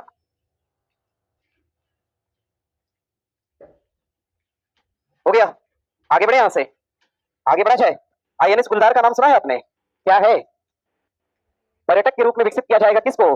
आईएनएस गुलदार। समुद्री पर्यटक के रूप में किसका विकास किया जाएगा? तो आईएनएस गुलदार। नोट करिए, भूल गए तो लिखिएगा। भारत में समुद्री पर्यटक के रूप में, समुद्री पर्यटक के रूप में पर्यटक, समुद्री पर्यटक स्थल बनाया जाएगा। कहां पर बनाया जाएगा? आईएनएस गुलदार पर। कहां पर? आईएनएस गुलदार। हाँ, हैदराबाद, महाराष्ट्र जी, महाराष्ट्र का ही तट है। अब मत बोलना, हो गया। चलिए इसको नोट कर लीजिएगा। आगे बढ़ेंगे। आगे प्रश्न दिया है, हटा सकते हैं ना इसको? आगे प्रश्न, हाँ यस सर, नहीं ध्यान होना चाहिए। आईएनएस विक्रांत का नाम याद रखिए, अभी ये करंट में है 2025 में। आगे बढ़ेंगे। आगे आगे प्रश्न, हाल ही में वैश्विक शांति प्रार्थना महोत्सव यानी जीपीपीएफ का आयोजन कहां पर? भूटान में। कहां पर? भूटान। भैया भूटान से ध्यान रखिएगा। भूटान से एक तो ध्यान रखिएगा सक्तेंग, एक तो ध्यान रखिएगा सक्तेंग नेशनल पार्क। सक्तेंग नेशनल पार्क हमेशा चर्चा में होता है क्योंकि चीन कहता है कि हमारे अधिकार क्षेत्र में है, लेकिन एक्चुअल में भूटान की बाउंड्री के अंदर है सक्तेंग, भारत के संरक्षण में आता है ये, ध्यान दीजिएगा। दूसरा, चूखा और ताला परियोजना। चूखा और ताला परियोजना, चूखा और ताला परियोजना भारत सरकार द्वारा बनाई गई है और ये परियोजना कहां पर बनाई गई है? तो भूटान के अंदर। जरा ध्यान दीजिएगा तीसरे नंबर पे, तीसरी बात ध्यान दीजिएगा। तीसरा चूखा और ताला परियोजना सक्तेंग नेशनल पार्क, ये सभी कहां पे है? भूटान के अंदर। ध्यान दीजिएगा। भूटान से एक बात और ध्यान दीजिएगा, भारत का भीम ऐप अपनाने वाला पहला देश, भीम ऐप अपनाने वाला पहला देश पूछेगा। और भी देश है हालांकि, लेकिन पहला देश कौन सा हो जाएगा? तो भूटान होगा। कड़कती बिजली का देश कौन सा? Bhutan. The land of thunder dragon कौन सा हो जाएगा? भूटान। ध्यान रखिएगा, the land of thunder, the land of thunder पूछेगा आपसे। The land of thunder, thunder dragon कौन सा हो जाएगा? भूटान होगा। श्रीलंका से कोई विशेष बात नहीं, स्लाइनेक्स याद रखिएगा, चर्चा में है। स्लाइनेक्स अभ्यास ध्यान रखिएगा, सन 2025। स्लाइनेक्स सन 2025 की बात करते हैं। इसका एक आयोजन करा गया विशाखापट्टनम में। कहां पर किया गया? विशाखापट्टनम में। और इसका दूसरा आयोजन करा गया कहां पर? कोलंबो में। कहां पर? कोलंबो। ये एक प्रकार का द्विराष्ट्रीय अभ्यास है जिसमें भारत और कौन भाग लेता है? श्रीलंका। नेपाल की भैया बात करेंगे, याला ग्लेशियर। कौन सा ग्लेशियर? याला ग्लेशियर का संबंध किससे है? नेपाल। और ध्यान रखिएगा, बिमस्टेक पर आधारित, बिमस्टेक का किसान सम्मेलन कहां पर? नेपाल। और ध्यान रखिए, सरकार के खिलाफ जनरेशन जेड के लोगों ने सरकार के खिलाफ नारेबाजी किया कहां पर? नेपाल में। बाकी भारत के बारे में सब जानते हैं। आगे बढ़े। करंट का 200-300 डेटा पढ़ा देते होंगे पर डे, 200-300 के अराउंड, 200 हो जाता, 200 हो जाता होगा, बोलते भी तो है यहाँ से। चलिए बढ़ेंगे आगे बढ़ेंगे। प्रश्न दिया है कि प्रोजेक्ट सन कैचर के संदर्भ में निम्नलिखित तथ्यों पर विचार करिए। सन कैचर का मतलब सूर्य से आने वाली ऊर्जा को कैप्चर करना। यह माइक्रोसॉफ्ट की शोध है। माइक्रोसॉफ्ट नहीं, कौन? गूगल। किसका है ये? गूगल का है। माइक्रोसॉफ्ट नहीं बल्कि गूगल का है, यानी स्टेटमेंट पहला गलत है। इसका उद्देश्य सौर ऊर्जा चलित उपग्रह के माध्यम से अंतरिक्ष में एआई चिप्स को क्या करना है? प्रक्षेपित करना है। बात अपने आप में क्या है? सही है। लिख लीजिएगा केवल 2 से और याद कर लीजिएगा, बस इतना ही है इससे डेटा, और कुछ ना है विशेष। आगे बढ़े यहाँ से। आगे प्रश्न दिया है कि नवंबर 2025 में विश्व यात्रा बाजार यानी WTM कहां आयोजित किया गया? नई दिल्ली, लंदन, पेरिस या दुबई? कहां पर इसका आयोजन किया गया? लंदन में। कहां पर? लंदन। भारत की तरफ से कौन भाग लिया? तो ध्यान रखिएगा, भारत की ओर से भाग लिया। भारत की ओर से कौन भाग लिया? पर्यटन मंत्रालय ने। कौन भाग लिया? पर्यटन मंत्रालय ने भाग लिया। भारत की ओर से पर्यटन मंत्रालय द्वारा इसमें भाग लिया गया। ध्यान दीजिएगा, भारत की ओर से भाग लेने वाला मंत्रालय हो जाएगा पर्यटन मंत्रालय। और भैया ध्यान दीजिएगा, दुबई की बात करते हैं। विश्व सरकार शिखर सम्मेलन कहां पर? दुबई। और सीओपी की एक बैठक होती है, कौन से नंबर की? 28वीं है ना। सीओपी 28 वाली बैठक कहां पर? दुबई। पेरिस की बात करते हैं। एआई पर समझौता कहां पे किया गया? तो ध्यान रखिएगा, पेरिस के अंदर। और कब कहा गया? सन 2025। भारत और किसके बीच? फ्रांस। और नई दिल्ली की बात ही नहीं करेंगे। आगे प्रश्न दिया है कि क्यूएस एशियाई विश्व विद्यालय रैंकिंग 2026 में भारत के प्रतिनिधित्व के बारे में निम्नलिखित तथ्यों पर विचार करिए। लगाइए, इसलिए इंपॉर्टेंट थोड़ा, सब डेटा को हमने एक जगह रख दिया है इसका। लिखिएगा, सुनिएगा। भारत में अब 294 विश्वविद्यालय सूचीबद्ध है, जो चीन के बाद दूसरे सबसे अधिक है। बात अपने आप में क्या है? सही है। क्यूएस वर्ल्ड की रैंकिंग में सबसे टॉप कि ज्यादा विद्यालय देने वाला देश कौन है? चीन है। दूसरे स्थान पे कौन है? भारत। भारत के कितने विश्वविद्यालय सूचीबद्ध है? 294। 2016 से भारत का प्रतिनिधित्व 1125% बढ़ा है। सोचिए कितना ज्यादा बढ़ा है, मतलब 1000% की इसमें क्या हो गई है? वृद्धि हो गई है। मानक 100 ही होता है, लेकिन 100 का 10 गुना बढ़ा है, मतलब जितना परसेंट बढ़ना है उसका 10 गुना बढ़ा है 2016 से अब तक। आईआईटी दिल्ली एशिया में 59वें स्थान पे और लगातार 5वें वर्ष सर्वश्रेष्ठ भारतीय संस्थान के रूप में क्या करा गया है? घोषित किया गया है। एशिया में आईआईटी दिल्ली का स्थान कितना है? 59वां। और भारत के अंदर क्या है? टॉप पे है। और लगातार कितनी बार टॉप पे आया है? 5 बार लगातार। कितनी बार? 5 बार टॉप पे आया है। टॉप पर सबसे हो जाएगा दिल्ली, सबसे टॉप पर हो जाएगा दिल्ली। और सेकंड टॉप पे कौन हो जाएगा? सेकंड टॉप पे कौन है? मुंबई का है ना, मुंबई। सेकंड टॉप हो जाएगा मुंबई। पहले टॉप पे दिल्ली और सेकंड टॉप हो जाएगा मुंबई। बाकी कथन ठीक है, उत्तर लगा लीजिएगा। आगे बढ़े यहाँ से। आगे प्रश्न दिया है, हॉकी के 100 वर्ष पूरे होने के उपलक्ष्य में शताब्दी समारोह किस वर्ष आयोजित किया गया? हाँ, 24, 25, 26 या 27? कब? सन 2025। सन 2000 कब? 25। 24 काहे बोल रहे हैं? 25। स्थापना जब 1925 में होती है, 1925 स्थापना 1925 में, तो फिर आप 24 तो बोलेंगे नहीं। 1925 में स्थापना होती है। और ध्यान रखिएगा, भारत में हॉकी का शासी परिषद, हॉकी का जो शासी परिषद है, यानी इसको रेगुलेट करने वाला जो परिषद है, हॉकी का जो रेगुलेट करने वाला, इसके लिए विधान बनाने वाला, इसके लिए कानून बनाने वाला जो परिषद है, परिषद, इसको कब स्थापित किया गया? तो ध्यान दीजिएगा, शासी परिषद की स्थापना भी कब होती है? 1925 में होती है। और भारत में किसी खेल के लिए बनने वाला पहला काउंसिल कौन सा हो जाएगा? यही हॉकी का शासी परिषद होगा। ध्यान दीजिए, किसी खेल के लिए पहली बार एक डिपार्टमेंट, एक विधान, एक कंपनी बनाई गई, और किस खेल के लिए बनाई गई? तो हॉकी के लिए। और हॉकी का जादूगर किसको कहा गया? मेजर ध्यानचंद को कहा गया। ठीक है, ध्यान दीजिएगा। और हॉकी ने, हॉकी, अगर हम हॉकी की बात करते हैं, हॉकी भारत का राष्ट्रीय खेल भी है क्या? अच्छा, भारत का राष्ट्रीय खेल क्या है? हॉकी। और हॉकी का जादूगर कौन है? मेजर ध्यानचंद। और हॉकी ने, ध्यान रखिएगा, हॉकी ने गोल्ड जीता, गोल्ड, हॉकी ने गोल्ड जीता। और कुल कितना गोल्ड अब तक जीता है? तो भैया ध्यान दीजिएगा, अब तक की अगर बात करेंगे तो हॉकी ने कुल कितना गोल्ड जीता है? 8। अभी रिसेंटली वर्तमान में, अगर हम वर्तमान की बात करते हैं, अगर हम वर्तमान की बात करते हैं, टोक्यो ओलंपिक, कौन सा Olympic? Tokyo Olympic. Tokyo Olympic की बात करते हैं, टोक्यो ओलंपिक कब हुआ था? सन 2021 में। टोक्यो ओलंपिक सन 2020 का था आयोजन, 21 में। इस टोक्यो ओलंपिक सन 2021 के अंतर्गत हॉकी की जो टीम थी, इसने कौन सा पदक जीता? हॉकी की टीम ने पदक जीता कौन सा? कांस्य पदक जीता। कौन सा पदक जीता? कांस्य पदक जीता। और भैया प्रश्न करेगा, प्रश्न क्या करेगा आपसे? ध्यान दीजिएगा, हॉकी के लिए पूछेगा, हॉकी के लिए पूछेगा, हॉकी के कप्तान के बारे में पूछेगा, कप्तान, हॉकी के कप्तान, महिला और पुरुष हॉकी के कप्तान। अगर हम पुरुष टीम की बात करते हैं, पुरुष टीम की बात करेंगे तो कौन हो जाएंगे भाई? क्या नाम है? कौन है? अमनप्रीत।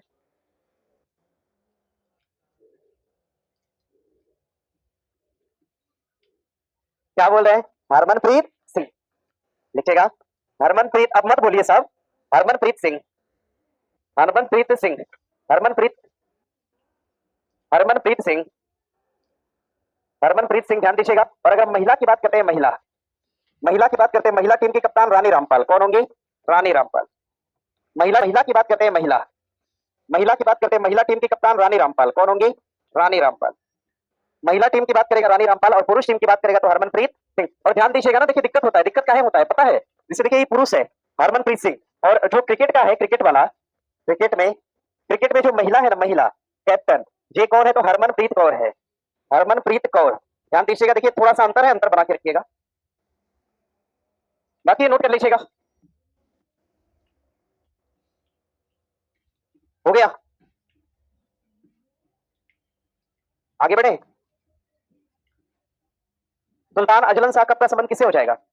हॉकी से हो जाएगा। ब्रिटेन कप का संबंध किससे है? आगा खां कप का संबंध किससे है? किससे हो जाएगा? हॉकी से। इतना लिख लिया सबने? अब जरा ध्यान दीजिएगा, जरा ध्यान दीजिएगा। अगर प्रश्न देगा आपसे, प्रश्न करेगा हॉकी के कप, अगर हॉकी कप की बात करेगा, हॉकी के कप, ध्यान दीजिएगा, हॉकी कप की बात करेगा, एक ट्रिक ध्यान रखिएगा, अजलन, अजलन, अजलन बेटे आगे आए। ठीक है, ध्यान दीजिएगा। अब अजलन से क्या हो गया? Azlan Shah cup, Azlan Shah cup, Azlan से हो जाएगा अजलन शाह कप, बेटे से हो जाएगा बेटेन कप, बेटेन कप। और ध्यान दीजिएगा, आगे से हो जाएगा आगा खां कप, आगे से हो जाएगा आगा खां कप। इसको नोट कर लीजिएगा, एलिमिनेशन के काम आता है ये सब। आगे बढ़े यहां से।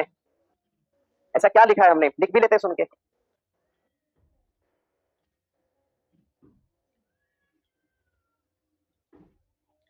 प्रश्न दिया है आगे, जी जी सेट 7R CM CMS-03 उपग्रह के संदर्भ में निम्नलिखित तथ्यों पर विचार करिए।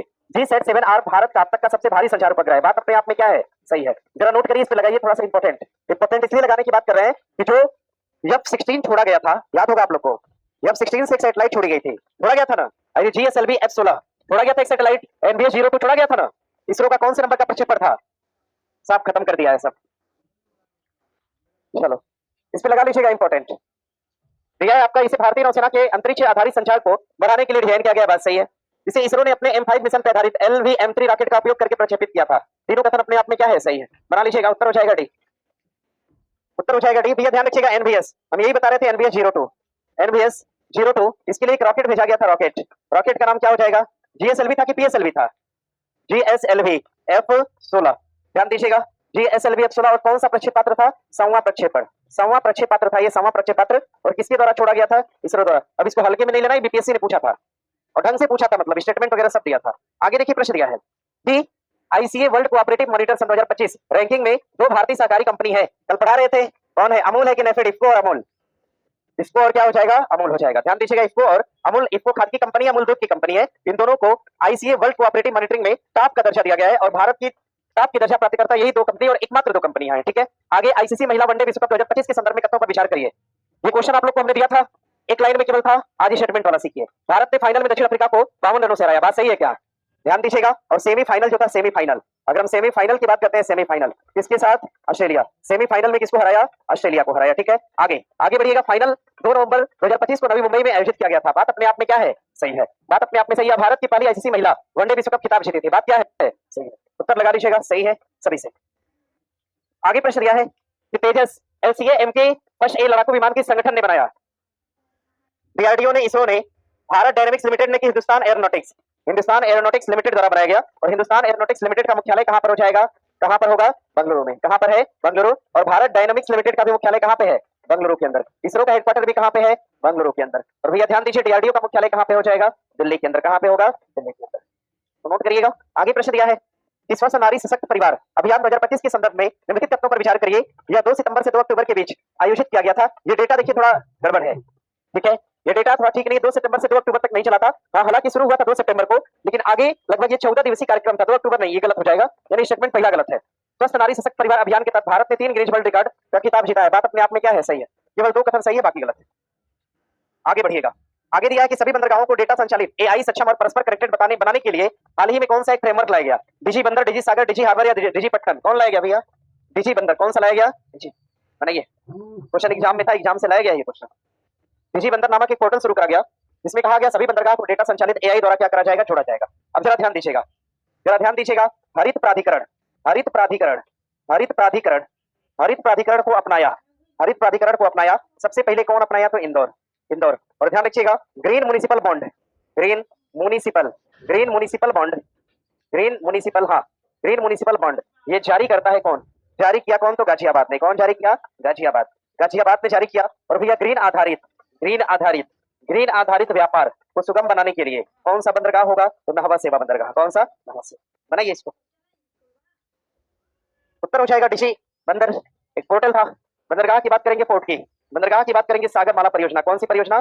सागरमाला, सागरमाला परियोजना। सागरमाला परियोजना की शुरुआत करी गई चेन्नई में। कहां पर? चेन्नई में शुरू की गई। और ये किसके लिए था? बंदरगाहों के लिए था। आगे प्रश्न दिया है, हटा सकते हैं इसको। बताओ ये सब मतलब क्या ही बताएं छात्र को? संडे के दिन संडे ही मानता है, जबकि पढ़ना चाहिए यार। मतलब एग्जाम पास में है, यही 1 से 2 महीना है, या तो जान लगा दीजिए, नहीं तो फिर 5 साल 10 साल पता नहीं कितना झेलना होगा। बहुत मुश्किल, बहुत टफ काम होता है बेरोजगारी में जीना। इसको नोट कर लीजिएगा। आगे बढ़े, यहाँ से आना चाहिए। आप लोग रेगुलर बने रहेंगे तब तो मोटिवेशन मिलेगा, क्लास लंबी चलेगी, नया नया विधान बनेगा। संडे को क्लास लगा के हम लोग बाद में पछताते हैं कि अरे आया ही नहीं सब। आगे बढ़े यहाँ से। आगे प्रश्न दिया है कि 20वें पूर्वी एशिया शिखर सम्मेलन के संदर्भ में निम्नलिखित तथ्यों पर विचार करिए। यह बैंकॉक में आयोजित किया गया। बात सही है क्या भाई? 20वें पूर्वी एशिया शिखर सम्मेलन का आयोजन बैंकॉक में किया गया। 20वें पूर्वी एशिया शिखर सम्मेलन का आयोजन बैंकॉक में नहीं किया गया। इसका आयोजन कहां पे किया गया? एक बार देख लीजिएगा, वैसे देख लीजिएगा एक बार। विदेश मंत्री एस जयशंकर ने शिखर सम्मेलन में भारत का प्रतिनिधित्व किया था। बात अपने आप में क्या है? सही है। ये हम पढ़ाए थे ना, कहां पे आयोजन हुआ था इसका? मलेशिया में। एक बार देख लीजिएगा, हम थोड़ा छोड़ते हैं।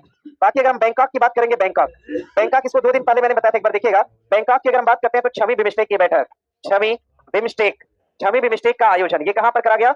तो थाईलैंड की राजधानी बैंकॉक में। दूसरा स्टेटमेंट आपका सही है, पहला गलत हो जाएगा। आगे देखिए प्रश्न दिया है कि 16 सितंबर को कौन सा, खत्म हो गया, 16 सितंबर को कौन सा दिवस मनाएंगे? ओजोन संरक्षण। कौन सा दिवस है? ओजोन संरक्षण। अगर भैया हम ओजोन की बात करते हैं, ओजोन, ओजोन में प्रश्न करता है ऑक्सीजन के कितने अणु होते हैं? तो ऑक्सीजन के अणु, ओजोन के अंदर ऑक्सीजन के अगर हम अणुओं की बात करेंगे कितने होते हैं? 3। ऑक्सीजन के कितने अणु हैं? 3, यानी कि O3।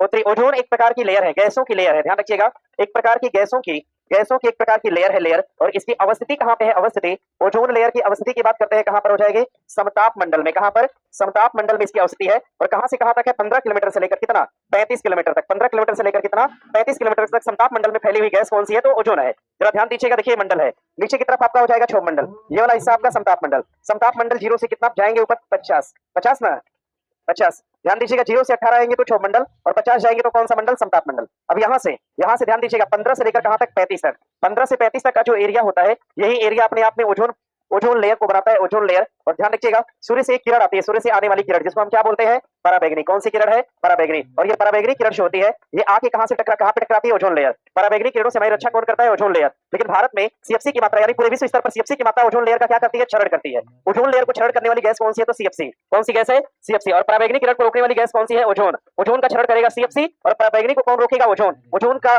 स्तर कहां पे है? तो समताप मंडल में 15 किलोमीटर से लेकर कितना? 35 किलोमीटर। इसकी कुल ओवरऑल इसकी मोटाई कितनी है? तो 20 किलोमीटर है। कितनी है? 20 किलोमीटर की लेयर में ये गैस, ये परत जो है फैली हुई है, इसको ध्यान दीजिएगा। मॉन्ट्रियल के अंदर ओजोन के लिए एक समझौता होता है जिसको हम बोलते हैं मॉन्ट्रियल प्रोटोकॉल। क्या बोलेंगे?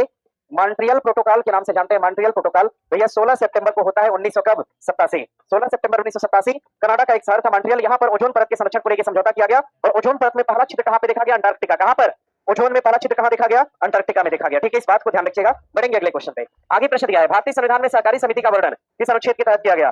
सहकारी समिति का उल्लेख किसमें? 43 के डी में करा गया है। ध्यान दीजिएगा, संविधान में एक संशोधन होता है 97वां संविधान संशोधन होता है। संविधान संशोधन 97वां कब होता है? सन 2011 में होता है संशोधन। और इस संशोधन के तहत ध्यान दीजिएगा, भाग 4 के अंतर्गत एक अनुच्छेद जोड़ा गया। अनुच्छेद कौन सा? 43 का बी जोड़ा गया। और इसी में एक भाग भी जुड़ा था। भाग कौन सा जुड़ा था? तो 9 का बी जोड़ा गया था। क्या जोड़ा गया था? 9 का बी। ध्यान दीजिए, दो जगह बदलाव हुए थे। एक तो 9 का बी जोड़ा गया था, दूसरा भाग 4 के अंतर्गत 43 का बी जोड़ा गया। और इन दोनों में किसका उल्लेख है? तो सहकारी समिति का। किसका उल्लेख है? सहकारी समिति का उल्लेख है। ग्रामीण विकास और रक्षा संबंधी एक समिति बनाई गई, ग्रामीण वित्त संबंधी एक समिति बनाई गई जिसका नाम था सहकारी समिति। इस बात को ध्यान दीजिएगा। ठीक है, सहकारी समितियों पर किसका अधिकार, किसका राइट्स होता है? तो राज्य सरकार। किसका होता है? राज्य सरकार।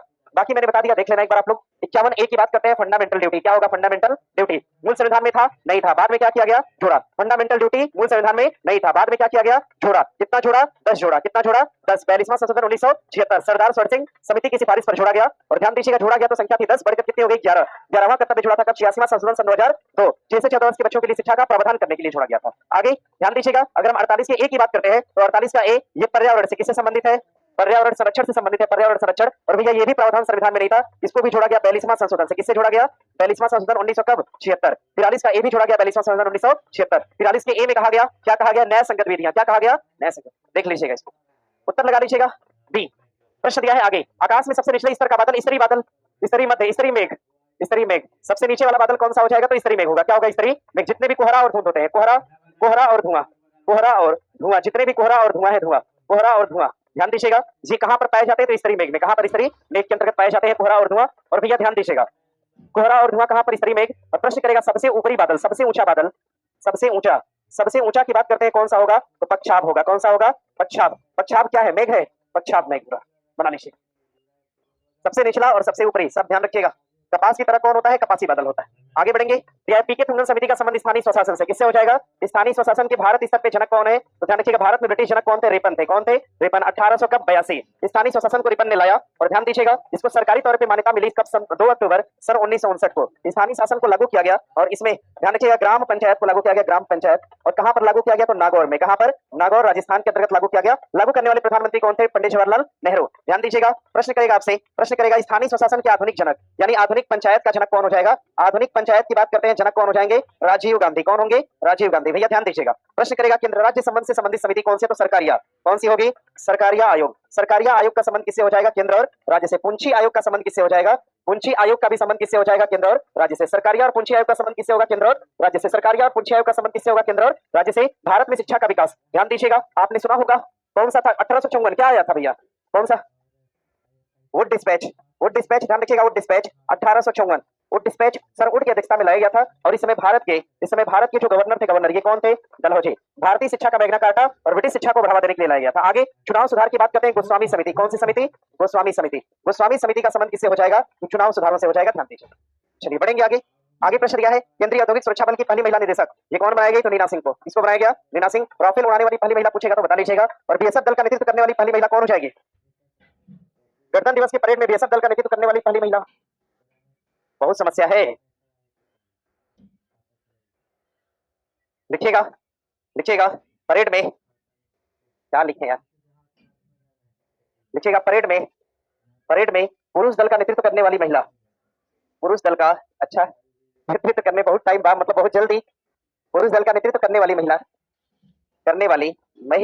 महिला का नाम क्या हो जाएगा? भावना। भावना कस्तूरी।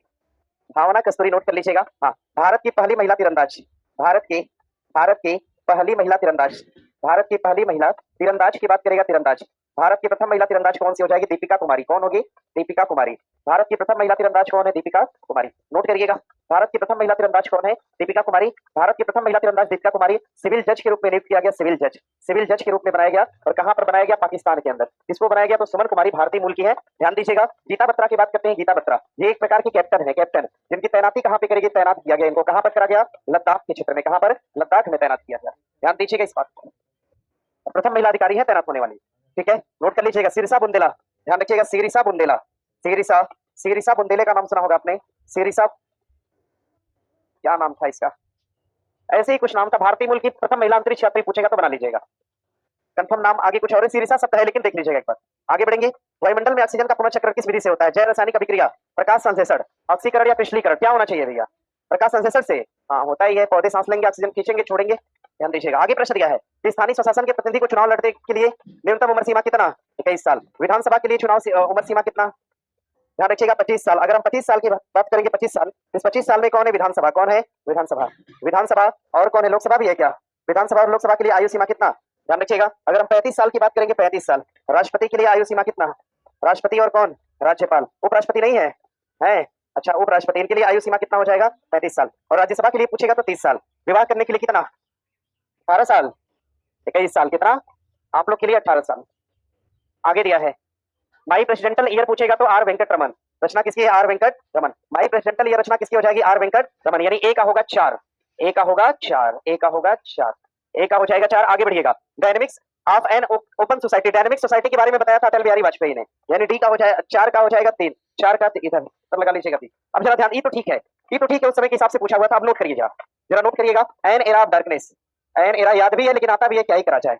An era of darkness, an era of darkness किसकी रचना है भैया? शशि थरूर की रचना है। एन एरा ऑफ डार्कनेस लिखिएगा Shashi Tharoor, an era of darkness Shashi Tharoor. ठीक है। Jammu Kashmir and Ladakh, Jammu Kashmir and Ladakh, Jammu Kashmir and Ladakh, Jammu Kashmir and Ladakh लिख लीजिएगा अमित शाह, अमित शाह। जम्मू कश्मीर एंड लद्दाख लिखिएगा अमित शाह। तीसरा, संविधान संस्कृति और राष्ट्र, संविधान संस्कृति, संविधान संस्कृति और राष्ट्र, संविधान संस्कृति और राष्ट्र, ये रचना किसकी हो जाएगी? तो ध्यान रखिएगा, संविधान संस्कृति और राष्ट्र कलराज मिश्रा। रचना किसकी है? कलराज मिश्रा। संविधान संस्कृति और राष्ट्र रचना हो जाएगी कलराज मिश्रा। चौथे नंबर पे आइएगा, द ट्रम्ब ऑफ सैंड यानी रेत की समाधि, रेत की समाधि, रेत की समाधि रचना किसकी हो जाएगी? तो ध्यान रखिएगा अरुंधति राय। किसकी रचना? एक सेकंड, गीतांजलि, गीतांजलि की है ना? हाँ, गीतांजलि श्री रचना हो जाएगी, Geetanjali Shree, Geetanjali Shree. Arundhati Roy, the god of small thing, the god of small thing, the god of, the god of small thing, the god of small thing रचना किसकी है? Arundhati Roy. The god of small thing रचना हो जाएगी अरुंधति रॉय की। The god of small thing किसकी रचना है? अरुंधति रॉय की रचना है भैया, ध्यान दीजिएगा। The god of small thing किसकी रचना है? अरुंधति रॉय। आगे बढ़िएगा। Playing it my way, playing it my way, playing it's my way, playing it's my way रचना किसकी हो जाएगी? सचिन की। रचना किसकी है? Sachin Tendulkar. Playing it's my way रचना किसकी हो जाएगी? सचिन तेंदुलकर की। आगे बढ़िएगा 7वें नंबर पे, प्लेइंग इट्स माई वे रचना किसकी है? सचिन तेंदुलकर। आगे बढ़िएगा। हाँ, प्रश्न करेगा आगे, प्रश्न करेगा। जम्मू कश्मीर लद्दाख। हाँ, एक रचना है दुखम सुखम, एक रचना है दुखम सुखम, दुखम सुखम, एक रचना है दुखम सुखम। ये रचना किसकी हो जाएगी? ममता कालिया। रचना किसकी है? ममता कालिया। दुखम सुखम रचना किसकी है? ममता कालिया। 8वें नंबर पे the becoming, the becoming, the becoming ये रचना किसकी है? द बिकमिंग रचना किसकी है? Michelle Obama. किसकी रचना है? Michelle Obama. द बिकमिंग रचना हो जाएगी किसकी? Michelle Obama. आगे बढ़िएगा भैया। अनब्रेकेबल, अनब्रेकेबल एक रचना है, अनब्रेकेबल, अनब्रेकेबल एक रचना है किसकी? मैरी कॉम। किसकी रचना है? मैरी कॉम। सब लिखने में बिजी है, क्या बोल रहे हैं? अच्छा हाँ, द वर्ल्ड ऑफ गाजा लिख दे, लिखिए द वर्ल्ड ऑफ गाजा। कहाँ लिखे हम? यहाँ लिख दें, the world after Gaza.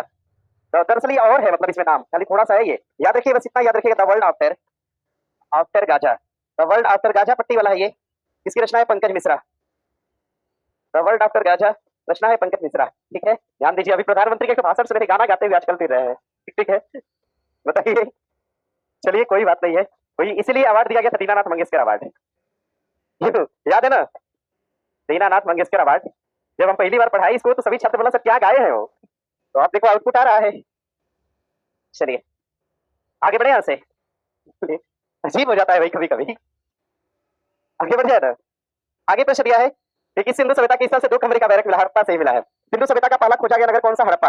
Harappa की खोज कब हुई थी? 1921, दयाराम साहनी। सिंधु सभ्यता का दूसरा खोजा गया नगर कौन सा? मोहनजोदड़ो। मोहनजोदड़ो की खोज होती है 1922, और कौन ढूंढा था? रखालदास बनर्जी। सिंधु सभ्यता का पहला नगर था हड़प्पा, इसलिए सभ्यता का नाम क्या पड़ा? हड़प्पा सभ्यता। सिंधु सभ्यता का नगर हड़प्पा की सदी के तट पे है, रावी। और सिंधु सभ्यता का स्थल मोहनजोदड़ो की सदी के तट पे है, सिंधु। सबसे बड़ा नगर कौन सा है? मोहनजोदड़ो। सिंधु सभ्यता का सेकंड बड़ा नगर कौन सा है? राखीगढ़ी। सिंधु सभ्यता का भारत में सबसे बड़ा कौन सा? राखीगढ़ी। सिंधु सभ्यता का भारत में सेकंड बड़ा नगर कौन सा? धौलावीरा। सिंधु सभ्यता का वह स्थल जो कि यूनेस्को में 40वीं साइट है, कौन?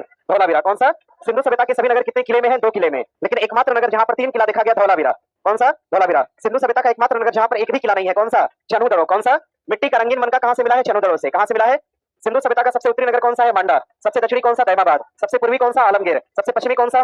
सुक्कागेंडोर। सुक्कागेंडोर किस नदी पर है? डास। आलमगीरपुर किस पर है? हिंडन। मांडा कहां पे? चिनाब। दैमाबाद कहां पे? महाराष्ट्र। दैमाबाद कहां? गोदावरी नदी कौन सी? गोदावरी है कहां पर? महाराष्ट्र। सिंधु सभ्यता का पूरा एरिया कितना है? 13 लाख वर्ग किलोमीटर। कितने में? 13 लाख और सिंधु सभ्यता का विस्तार कितने देशों में है? 3, अफगानिस्तान, पाकिस्तान और भारत। अफगानिस्तान, पाकिस्तान और भारत। ध्यान दीजिए, अफगानिस्तान, पाकिस्तान और भारत में सभ्यता फैली है। और सिंधु सभ्यता का नगर बनमाली कहाँ पे है? हरियाणा। मिट्टी कहाँ यानी टेराकोटा कहाँ से मिला है? बनमले। और कटे हुए खेत के साक्ष्य कहाँ से मिले हैं? कालीबंगा। कालीबंगा कहाँ पे? राजस्थान। पीलीबंगा कहाँ पे? राजस्थान। और कांच की चूड़ियां कहाँ से मिली है? कालीबंगा। मिट्टी के दिए कहाँ से मिले हैं? कालीबंगा। यज्ञ वेदी के साक्ष्य कहाँ से? कालीबंगा। व्यापार का साक्ष्य कहाँ से? लोथल। भारत से व्यापार की मुहर कहाँ से मिली है? लोथल। सिंधु सभ्यता के लोग व्यापारी थे, ये बात कहाँ से पता चलती है? लोथल। R37 नामक कब्र कहाँ से मिली है? हड़प्पा। कहाँ से मिली है? हड़प्पा। R37 कब्र कहाँ से? हड़प्पा। कहाँ के लोग दफनाए जाते थे? हड़प्पा। कहाँ के लोग जलाए जाते थे? मोहनजोदाड़ो। सबसे विशाल भवन कौन सा? विशाल अन्नागार। कहाँ से मिला है? हड़प्पा। विशाल अन्नागार कहाँ से मिला है? मोहनजोदाड़ो। बना लेंगे सब, चलिए ठीक है। आगे प्रश्न दिया है कि सूची 1 को 2 से मिलान करिए। राज्य का मालिक कौन होता है? राज्यपाल। उसी तरह से संघ का मालिक प्रधानमंत्री। ग्राम पंचायत का मालिक सरपंच, तो महापौर होगा। 2 1 4 3, यही है ना? 2 1 4 3, 2 1 4 3 बी उत्तर है, लगा लीजिएगा। इसमें विशेष तौर पे कुछ बताना नहीं है। हाँ, महापौर को अंग्रेजी में हम मेयर कहते हैं। क्या बोलते हैं? मेयर कहते हैं। महापौर को अंग्रेजी में मेयर कहते हैं, बाकी तो सब आप लोग जानते ही हैं। आगे देखिए, प्रश्न दिया है, भारत सरकार का प्रथम विधि अधिकारी कौन होता है? महान्यायवादी का उल्लेख संविधान के किस आर्टिकल में दिया गया है? 76। भारत सरकार का वह अधिकारी जो सदन में बोल सकता है, बैठ सकता है, लेकिन वोट नहीं कर सकता, कौन? महान्यायवादी। महाधिवक्ता की बात किसमें करी गई है? आर्टिकल 165। और ध्यान दीजिए, नियंत्रक और महालेखा परीक्षा की बात करा गया आर्टिकल 148। आर्टिकल 148 में सर्वोच्च न्यायालय के मुख्य न्यायाधीश आर्टिकल 124 में। आगे प्रश्न दिया है, प्रश्न है कि पोर्ट लुइस किस देश की राजधानी है? मॉरिशस। मॉरिशस की राजधानी पोर्ट लुइस। आगे कौन सा ग्रंथ तमिल व्याकरण है? तोल्कापियम। कौन सा ग्रंथ है? तोल्कापियम। और भैया ध्यान दीजिएगा, ध्यान दीजिएगा, जो विवाह के कार्यक्रम होते हैं, विवाह कार्यक्रम जो होते हैं, विवाह कार्यक्रम, इन विवाह कार्यक्रमों का उल्लेख करा गया है इसी में। और तमिल ग्रंथ पूछेगा आपसे, तमिल ग्रंथ कौन सा हो जाएगा? तोल्कापियम। और यही से एक बात ध्यान दीजिएगा, इसको लिखने वाले, इस किताब के रचनाकार कौन हो जाएंगे? तोल्कापियर। कौन हो जाएंगे? तोल्कापियर। पाणिनि ऑफ दक्षिण भारत। दक्षिण भारत के पाणिनि कौन है? तोल्कापियर। और पाणिनि ने ग्रंथ लिखा था जिसका नाम क्या था? अष्टाध्यायी। क्या नाम था? अष्टाध्यायी। उत्तर भारत का संस्कृत ग्रंथ कौन सा है? अष्टाध्यायी। और तमिल ग्रंथ कौन सा है दक्षिण भारत का? तोल्कापियर। अष्टाध्यायी को लिखने वाले कौन है? पाणिनि। इनको भी कहा गया दक्षिण भारत का पाणिनि, कौन? तोल्कापियर। वकटक वंश के बाद किस वंश ने दक्षिण भारत पे शासन किया? चोल ने, चालुक्य ने, सातवाहन ने, कि राजपूत ने? कौन? चालुक्य ने। ध्यान दीजिएगा, बाकी तो सब पता ही होगा। आगे प्रश्न है, अशोक के टोपरा अभिलेख को किसने खोजा था? फिरोज शाह तुगलक ने। खोजा और उठा के कहां लाया? दिल्ली। 2 ऐसे अभिलेख थे, एक मेरठ और दूसरा टोपरा। एक अभिलेख कौन सा? मेरठ। और दूसरा कौन सा? टोपरा। मेरठ और टोपरा अभिलेख को उठा के कहां लाया गया? दिल्ली। और लाने वाला कौन था? फिरोज शाह तुगलक। भारत में सर्वाधिक नहरों का निर्माण फिरोज शाह तुगलक। दीवान बंदरगाह की स्थापना फिरोज शाह तुगलक। दास विभाग बनाया था कौन? फिरोज शाह तुगलक। खराती अस्पताल बनाया था कौन? फिरोज शाह तुगलक। सिंचाई कर लगा दिया था हर सर्व के नाम से कौन? फिरोज शाह तुगलक। हिसार की स्थापना, जौनपुर की स्थापना, ध्यान रखिएगा, फिरोजाबाद की स्थापना किसने करा था? फिरोज शाह तुगलक ने। जेम्स प्रिंसेप ने सन 1837 के अंदर, ध्यान रखिएगा, अशोक के अभिलेख को पढ़ा था। और अभिलेख किस भाषा में थे? ब्राह्मी। ब्राह्मी लिपि के भारत में जनक कौन है? James Prinsep. कब पढ़ा था? 1837 में। कैप्टन हॉकिंस, ध्यान रखिएगा, इंग्लिश खान, भारत आने वाला अंग्रेज था। सर्वप्रथम कृषि का साक्ष्य किस स्थान से प्राप्त हुआ है? मेहरगढ़ से। कहां से? मेहरगढ़। भैया ध्यान दीजिए, थोड़ा सा दिक्कत है, कृषि का साक्ष्य कहां से प्राप्त हुआ है? मेहरगढ़ से। लेकिन प्रश्न कर देगा चावल का साक्ष्य, चावल का पहला साक्ष्य कहां से? कोल्डीहवा से। चावल का पहला साक्ष्य हो जाएगा कोल्डीहवा।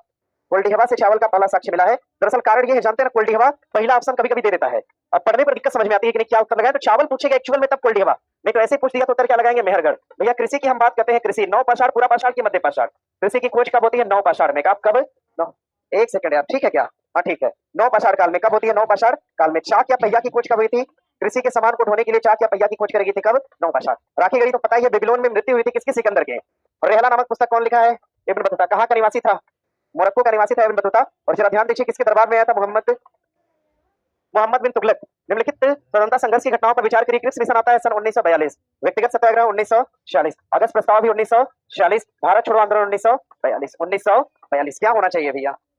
क्या होना चाहिए? सबसे लास्ट में कौन आया था? सबसे लास्ट में हुआ था भारत छोड़ो। यानी दो हमें कहाँ ढूंढना है? सबसे लास्ट में। सबसे लास्ट में तो कहाँ दिखा? यहाँ दिखा और यहाँ। और सबसे पहले कौन आया था? सबसे पहले आने वाला क्रिप्स था। अरे सबसे पहले क्रिप्स थोड़ी आया था यार,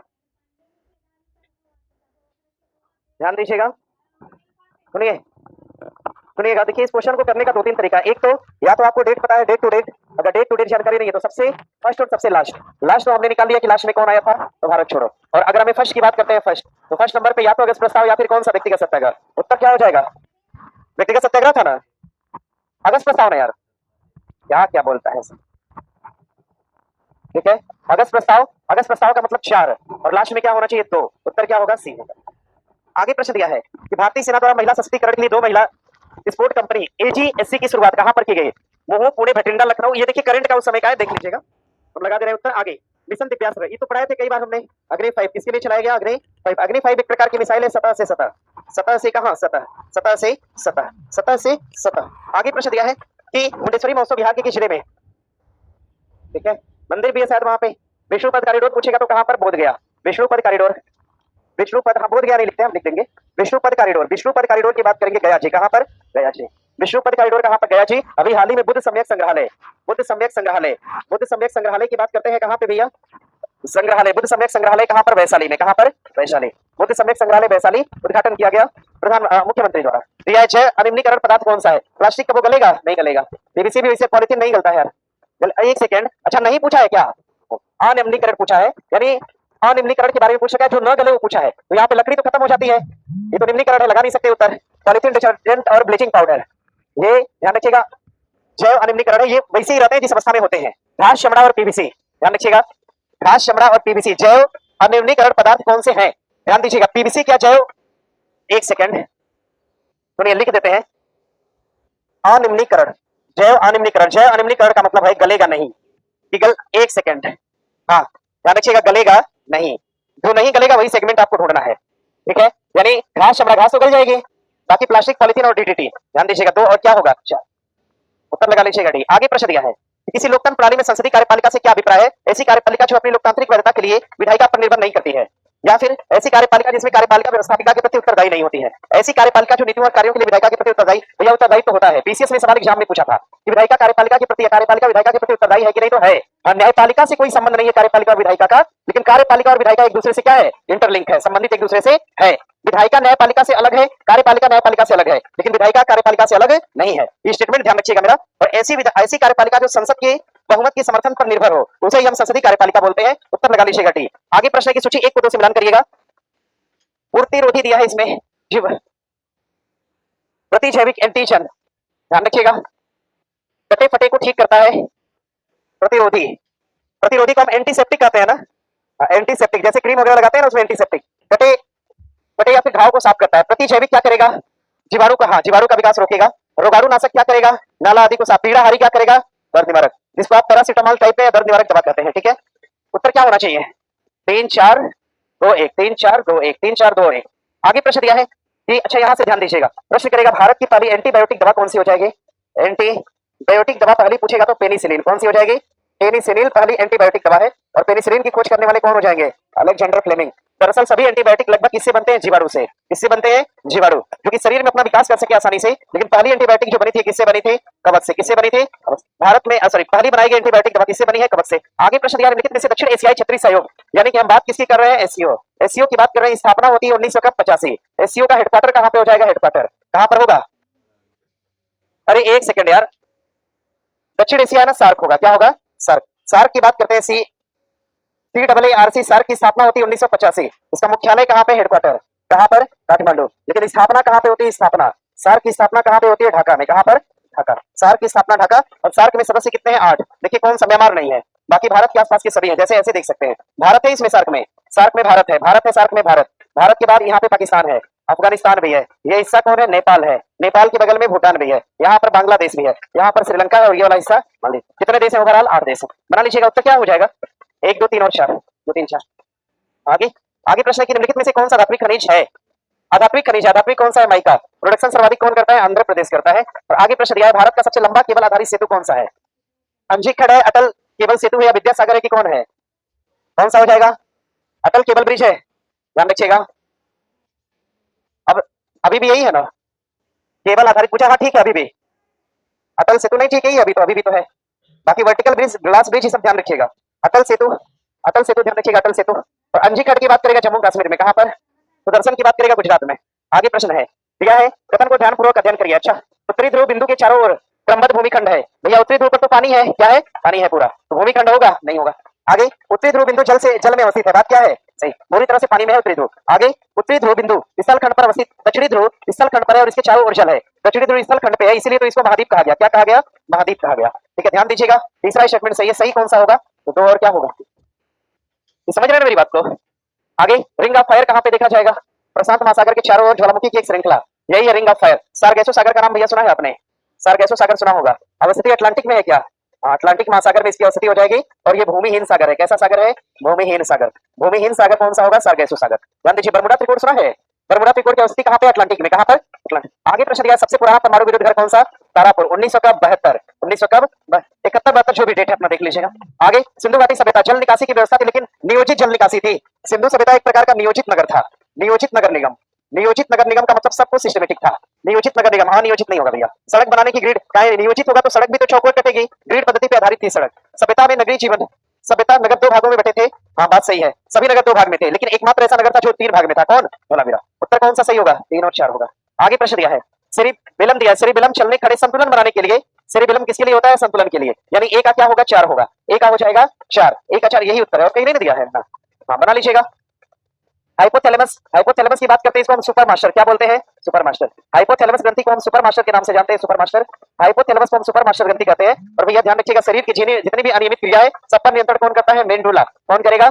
सेरिबेलम हमारे मस्तिष्क में कहां पर? अग्र की पश्च, कहां पर? पश्च में। कहां पर? पश्च में। सेरिब्रम कहां पर? अग्र में। कहां पर पाया जाएगा? अग्र में पाया जाएगा। हमारे मस्तिष्क का कौन सा हिस्सा हमारे स्पाइनल कॉर्ड यानी रीढ़ की हड्डी से जुड़ता है? मध्य जुड़ेगा। कौन जुड़ेगा? मध्य जुड़े। आगे प्रश्न दिया है Fe+, अच्छा ये केमिकल रिएक्शन का सवाल है, देख लेना थोड़ा इसको, ठीक है। Fe का ऑक्सीकरण, और इसमें समीकरण के आधार पे क्वेश्चन बनाने के लिए दिया हुआ है, बना के अपना देख लीजिएगा, बाकी हम उत्तर लगा देते हैं। तीनों ऑप्शन सही है, चौथे नंबर का गलत है आपका, ठीक है, देख लीजिएगा।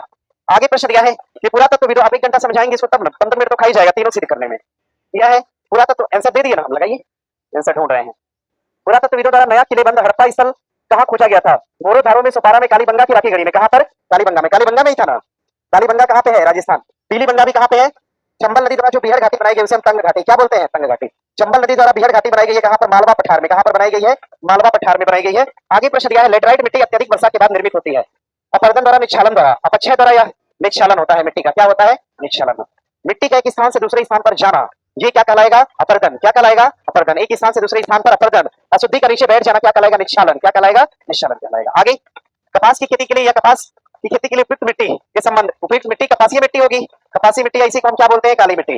काफी समय तक नमी बनाए रखती है, मिट्टी जलयोजित रहती है तो पीली हो जाती है, ये काली ना होगी मिट्टी। और टिटेनिफेरस, कौन सा? टिटेनिफेरस। टिटेनिफेरस, टिटेनिफेरस के कारण, और यह कंकड़ और चूना पत्थर से भरपूर होती है, ध्यान रखिए। हाँ सर, दोमट मिट्टी हो, दोमट कैसे हो जाए? दोमट बलुई मिट्टी हो, क्या उत्तर होना चाहिए? केवल एक सही है। आगे प्रश्न दिया है, निम्नलिखित में बागानी फसल, चाय तो बागान है, कॉफी का भी बागान होता है, रबर का भी, दाल तो खाद्यान्न फसल है, कैसी फसल है? खाद्यान्न फसल। दाल हो जाएगी खाद्यान्न फसल, यानी उत्तर हमारा कौन सा ठीक होगा? 1, 2 और 4 सही होगा। आगे जलोढ़ मिट्टी के संदर्भ में दिया है, कुल भूभाग का 40% हिस्से पर जलोढ़ मिट्टी का विस्तार है, जलोढ़ मिट्टी का निर्माण नदियों द्वारा बहाकर लाए गए निक्षेपण द्वारा हुआ है। बात अपने आप में क्या है? सही है। आगे प्रश्न दिया है, निम्नलिखित में से मानव शरीर में वायु के अभिगमन का कौन सा क्रम सही है? नाक की नली, क्या है? नाक की नली, नाक की नली के बाद ग्रसनी के बाद स्वरतंत्र, उसके बाद ट्रैकिया, श्वास नलिका और फेफड़ा। उत्तर हो जाएगा आपका डी। और ध्यान रखिए, श्वसन तंत्र की सबसे छोटी इकाई पूछेगा, सबसे छोटी, श्वसन तंत्र की सबसे छोटी इकाई कौन सी हो जाएगी? तो एल्वोलाई। कौन सी होगी भैया? एल्वोलाई। श्वसन तंत्र की सबसे छोटी इकाई क्या है? एल्वोलाई। आगे दिया है आपका एपेटाइट दिया है, यानी त्रिक्षिणा के लिए आमाशय में जो रस स्रावित होता है उसे, उसकी प्रकृति कैसी है? तो अम्लीय है। अम्लीय इसलिए क्योंकि कौन सा रस होता है? HCl। HCl एक प्रकार का प्रबल अम्ल है। कैसा अम्ल है? एक प्रकार का प्रबल अम्ल है HCl। और इसको क्षार बनाने के लिए इसमें क्या मिलाया जाता है? पितरस। क्या मिलाया जाएगा? पितरस का निर्माण कौन करता है भैया? लिवर। पितरस का निर्माण कौन करेगा? लिवर। और पितरस को कहां पर स्टोर करता है लिवर? तो कहां पर? पित्ताशय में। कहां पर? पित्ताशय। पित्ताशय से पितरस छोड़ने के लिए लिवर को प्रेरित कौन करेगा? कोलेसिस्टोकाइनिन। कौन करेगा? कोलेसिस्टोकाइनिन। एक प्रकार का प्रेरक हार्मोन है, प्रेरक हार्मोन, प्रेरक हार्मोन, प्रेरक हार्मोन कौन सा? कोलेसिस्टोकाइनिन। कोलेसिस्टोकाइनिन, कोलेसिस्टोकाइनिन एक प्रकार का प्रेरक हार्मोन है। और दूसरा प्रेरक हार्मोन कौन सा हो जाएगा? सिक्रेटिन। कौन होगा? सिक्रेटिन। ये दोनों प्रेरक हार्मोन है, लिवर को प्रेरित करता है कोलेसिस्टोकाइनिन। लिख देते हैं, कोलेसिस्टोकाइनिन लिवर को प्रेरित करेगा पितरस छोड़ने के लिए। और ध्यान दीजिएगा, सिक्रेटिन प्रेरित करता है किसको? अग्नाशय को। किसको करेगा? अग्नाशय की, कि तुम क्या छोड़ो? तो एलएटी छोड़ो। बनाइए, आगे बढ़े, यहां से बहुत टाइम हो गया, पढ़ेंगे ना कि जाएंगे? पहले जाने वाले मुझे हाथ उठा के बता देना कि हम लोग जा रहे हैं, ठीक है, ताकि हम देखेंगे पहले। ऐसा नहीं कि आधे भाग जाओ, हम यहाँ पे आके मूर्खों की तरह चिल्लाए फिर। कल मेरी क्लास है सुबह से, ठीक है, रुकेंगे तभी पढ़ाएंगे। गए तो फिर क्लास में आएंगे तो हम चले भी जाएंगे। लाइव मत करना, मेरे आने की बात करना ना, देखते हैं उसके बाद डिसाइड करेंगे। फिर थोड़ा सा देंगे 5 मिनट का गैप आप लोग को हम। दिया है, अरे अभी पढ़िए। धन निष्कासन का सिद्धांत किसके द्वारा दिया गया? दादा भाई नेरोजी। दादा भाई नेरोजी, धन निष्कासन का सिद्धांत जरा ध्यान दीजिएगा। धन निष्कासन का सिद्धांत Dadabhai Naoroji, grand old man of India Dadabhai नेरोजी। ध्यान रखिए, किसने कहा था कि अंग्रेज गंगा का पानी उठा के टेनिस में नहीं छोड़ते हैं? कौन? दादा भाई नेरोजी। धन निष्कासन का सिद्धांत दिया दादा भाई नेरोजी। राष्ट्रीय आय का आकलन किया था 1868, कितना रुपया बताया था? 20 रुपया। और कांग्रेस के सर्वाधिक समय तक अध्यक्ष बनने वाले दादा भाई, कांग्रेस का नामकरण करने वाले दादा भाई नेरोजी। पत्रिका कौन सी? राष्ट्रगुप्ता। पुस्तक कौन सी हो जाएगी? The poverty for un-British rule in India. Gopal Krishna Gokhale. Gandhi के राजनीतिक गुरु कौन थे? गोपाल कृष्ण गोखले। आगे प्रश्न दिया है कि बाघ की प्रजाति संरक्षण के लिए क्या कदम उठाए जाने चाहिए आम जनता को जंगल में भी? बाघ के जंगल में कौन जाएगा यार? अनुमति नहीं मिलेगी तब, मतलब अनुमति मिलेगी तब भी नहीं कोई जाएगा। वन्यजीव अभ्यारण्य को राष्ट्रीय उद्यान में बदल दिया जाए। बात क्या है? सही है, बड़े क्षेत्र को छोटे क्षेत्र में बदला जाए, तभी तो संरक्षण अच्छे से हो पाएगा। आरक्षित वन और संरक्षित वन को अलग अलग कर देना चाहिए। बात अपने आप में क्या है, सही है। एक को सरकार संरक्षित देती है, दूसरे को कोई व्यक्ति गोद लेता है, कोई संस्था को, जिसको कोई संस्था गोद ले, कोई ऑर्गेनाइजेशन गोद ले, उसे हम संरक्षित कहते हैं। सॉरी क्या बोलेंगे, हाँ संरक्षित। और जिसको सरकार रिजर्व करे उसको हम क्या बोलते हैं, आरक्षित। नए वन्यजीव अभयारण्य की स्थापना की जाए। बात अपने आप में क्या है, सही है, सब सही है ना, सब सही है। ये तो आसान सवाल हो गया। फिर पर्वत चोटी केटू 8611, और केटू कहाँ पे है, काराकोरम पर। कहाँ पर, काराकोरम। भारत की सबसे उत्तरी श्रेणी कौन सी है, काराकोरम। सबसे दक्षिणी श्रेणी कौन सी है, इलायची, कार्डमम। सेंट्रल हिंदू कॉलेज 1898 में बनारस में किसके द्वारा स्थापित करा गया था, कौन स्थापित किया था, सेंट्रल हिंदू कॉलेज, यानी एक तरह से आप कह सकते हैं सीएचएस। इसकी स्थापना किसने करा था, एनी बेसेंट ने करा था, बनारस के अंदर। ध्यान दीजिएगा। बाकी कलकत्ता विश्वविद्यालय ध्यान नहीं दिया है क्या, दिया ही नहीं है। Jonathan Dunkel. विषम का चयन करिए, कोयला, मसाल, लकड़ी, रसोई गैस। क्या होगा, मशाल। कैसे कर दिए उत्तर, देख लेना अपना। अच्छा ठीक है, क्या दिक्कत है, सही है ना। आगे प्रश्न, पहली बार देसी पत्र अधिनियम 1878 में, जिसको कहा गया वर्नाकुलर, क्या बोला गया, वर्नाकुलर प्रेस अधिनियम। क्या प्रेस डर गई थी, नहीं। एक पत्रिका थी अमृत बाजार, कौन सी, बैन करने के लिए लाया गया, लेकिन पत्रिका ने अपनी भाषा को बदल लिया, अंग्रेजी में। शिशिर कुमार घोष। विलियन में H प्लस आयन की सांद्रता बढ़ाने पर पीएच पर क्या प्रभाव पड़ेगा। H प्लस आयन की सांद्रता बढ़ाएंगे तो पीएच मान ज्यादा होगा कि कम होगा, भैया H प्लस आयन का मतलब विलयन कैसा होगा, अम्लीय होगा। तो जब भी विलयन ज्यादा अम्लीय होगा, पीएच मान उतना ही क्या होगा, घटेगा। पीएच मान क्या होगा, कम। और वो H नेगेटिव आयन की मात्रा अगर बढ़ेगी तो हमेशा पीएच मान क्या होगा, बढ़ेगा। पीएच मान क्या होगा, बढ़ेगा बढ़ेगा। और आगे, हिंदी को राजभाषा बनाने के लिए जो संविधान सभा में लंबा वाद विवाद हुआ था, इसके पीछे हिंदी को राजभाषा स्वीकार किया गया। इससे संबंधित तत्वों में कौन सा ठीक है, मुंशी एंगर फार्मूला ने, ठीक है, यानी एमए फार्मूला ने हिंदी भाषा को राजभाषा की देवनागरी लिपि में सिफारिश करा था। बात सही है क्या, संघ सरकार को हिंदी भाषा का प्रचार प्रसार नहीं करना चाहिए, क्यों भैया, नहीं करना चाहिए यार। आर्टिकल 351 कहां जाएगा फिर। आगे, भारत की बाध्यता है कि वह हिंदी भाषा को राजभाषा का दर्जा नहीं दे सकता। क्या पूछा है,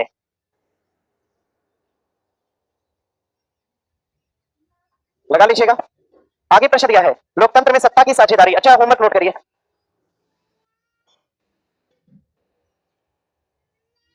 तो एकदम आप लोग एक्साइट हो जाते हो एकदम, मतलब जाने के लिए। सुनिए, करंट अफेयर में कहां तक था, 53, 54, 54, 54, 55, 56 पेज। 57 कैसे, 54, 55 ये नहीं पढ़ने वाले हैं, समझ रहे हैं ना। नहीं पढ़ने वालों को क्या पता कि 3 पेज पढ़ना है कि 4 पेज। 300 पेज होमवर्क दे देंगे, कोई दिक्कत नहीं है, ठीक है। जो पढ़ता है, जो याद करता होगा, वो इसका दर्द समझ रहा होगा कि 3 पेज याद करना कितना मुश्किल है। जियोग्राफी है ना, इंडियन जियोग्राफी, इंडियन जियोग्राफी लगाइए कमेंट, ऑनलाइन वालों का बोल रहे एक बार, इंडियन जियोग्राफी। अच्छा लगा दिए हैं। पर करंट कहां से पढ़े, अच्छा हाँ, करंट को लेकर एक सूचना, सूचना सुनिए। करंट को लेकर एक सूचना, सूचना सुन लीजिएगा। बहुत सारे ऐसे छात्र हैं जो बिहार पुलिस से डायरेक्ट इसमें आए हैं, वो बिहार पुलिस वाला करंट अफेयर को डाउनलोड किए अपने फोन में। तो जो बिहार पुलिस वाला करंट अफेयर है वो खाली जून तक है, खाली जून तक है। करंट अफेयर का पीडीएफ खोलिएगा, पीडीएफ पर पेज नंबर नहीं है। पीडीएफ को भगाएंगे तो फोन में जो यहाँ पर जो पेज नंबर चलता है, इस जगह पर किनारे पर पेज वाइज जो पेज नंबर चलेगा आपके फोन में जो चलता है, इस वाले पेज नंबर से आप लोग पढ़ेंगे। इससे पढ़िए, इससे, इस वाले पेज नंबर से। समझ गए मेरी बात को। अरे अभी तक क्या चल रहा था, यही चल रहा था, पता ही नहीं है पहले किसी को। और कोई बताओ, पूछा भी नहीं आज तक। कल एक छात्र आके पूछा तो आगे बढ़ गया है, ऐसा नहीं। 48 पेज था। अरे जो अपलोड है, अभी अपलोड है आप लोग के बैच, जो करंट अफेयर अपलोड है टेलीग्राम पे, उसमें कितना पेज है, 130 पेज है। अच्छा ठीक है, सुनो सब, अच्छा ठीक है, 118 है। जो भी है, क्वेश्चन यहाँ से दिया जाता है तो पढ़ा हुआ ही होता है ना, बस ठीक है, पढ़ के आइएगा। और ज्योग्राफी में कहां तक पहुंचे, अपवाद अंतर हो गया है, उसके बाद क्या है, चेक करिए। दरोगा बैच में परियोजना हो गया, दरोगा बैच में देखिए क्या है, जाना नहीं है भैया, अभी पढ़ के जाइएगा।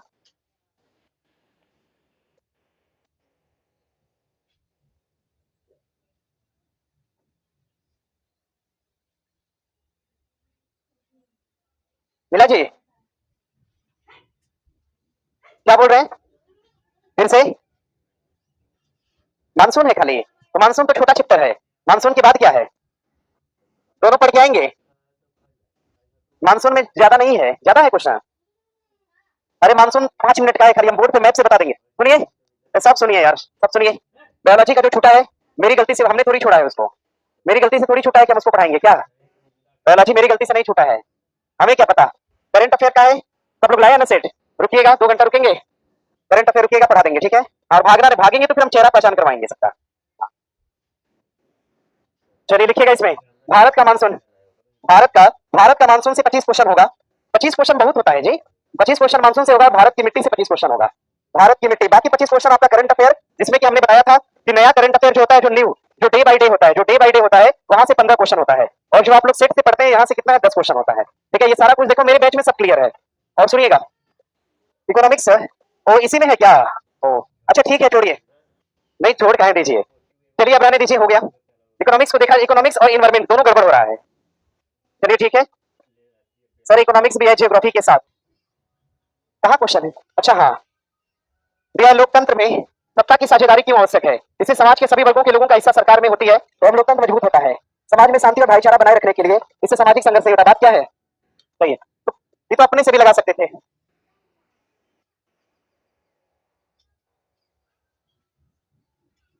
करंट अफेयर पढ़ाएंगे यही बोल रहे थे। अगले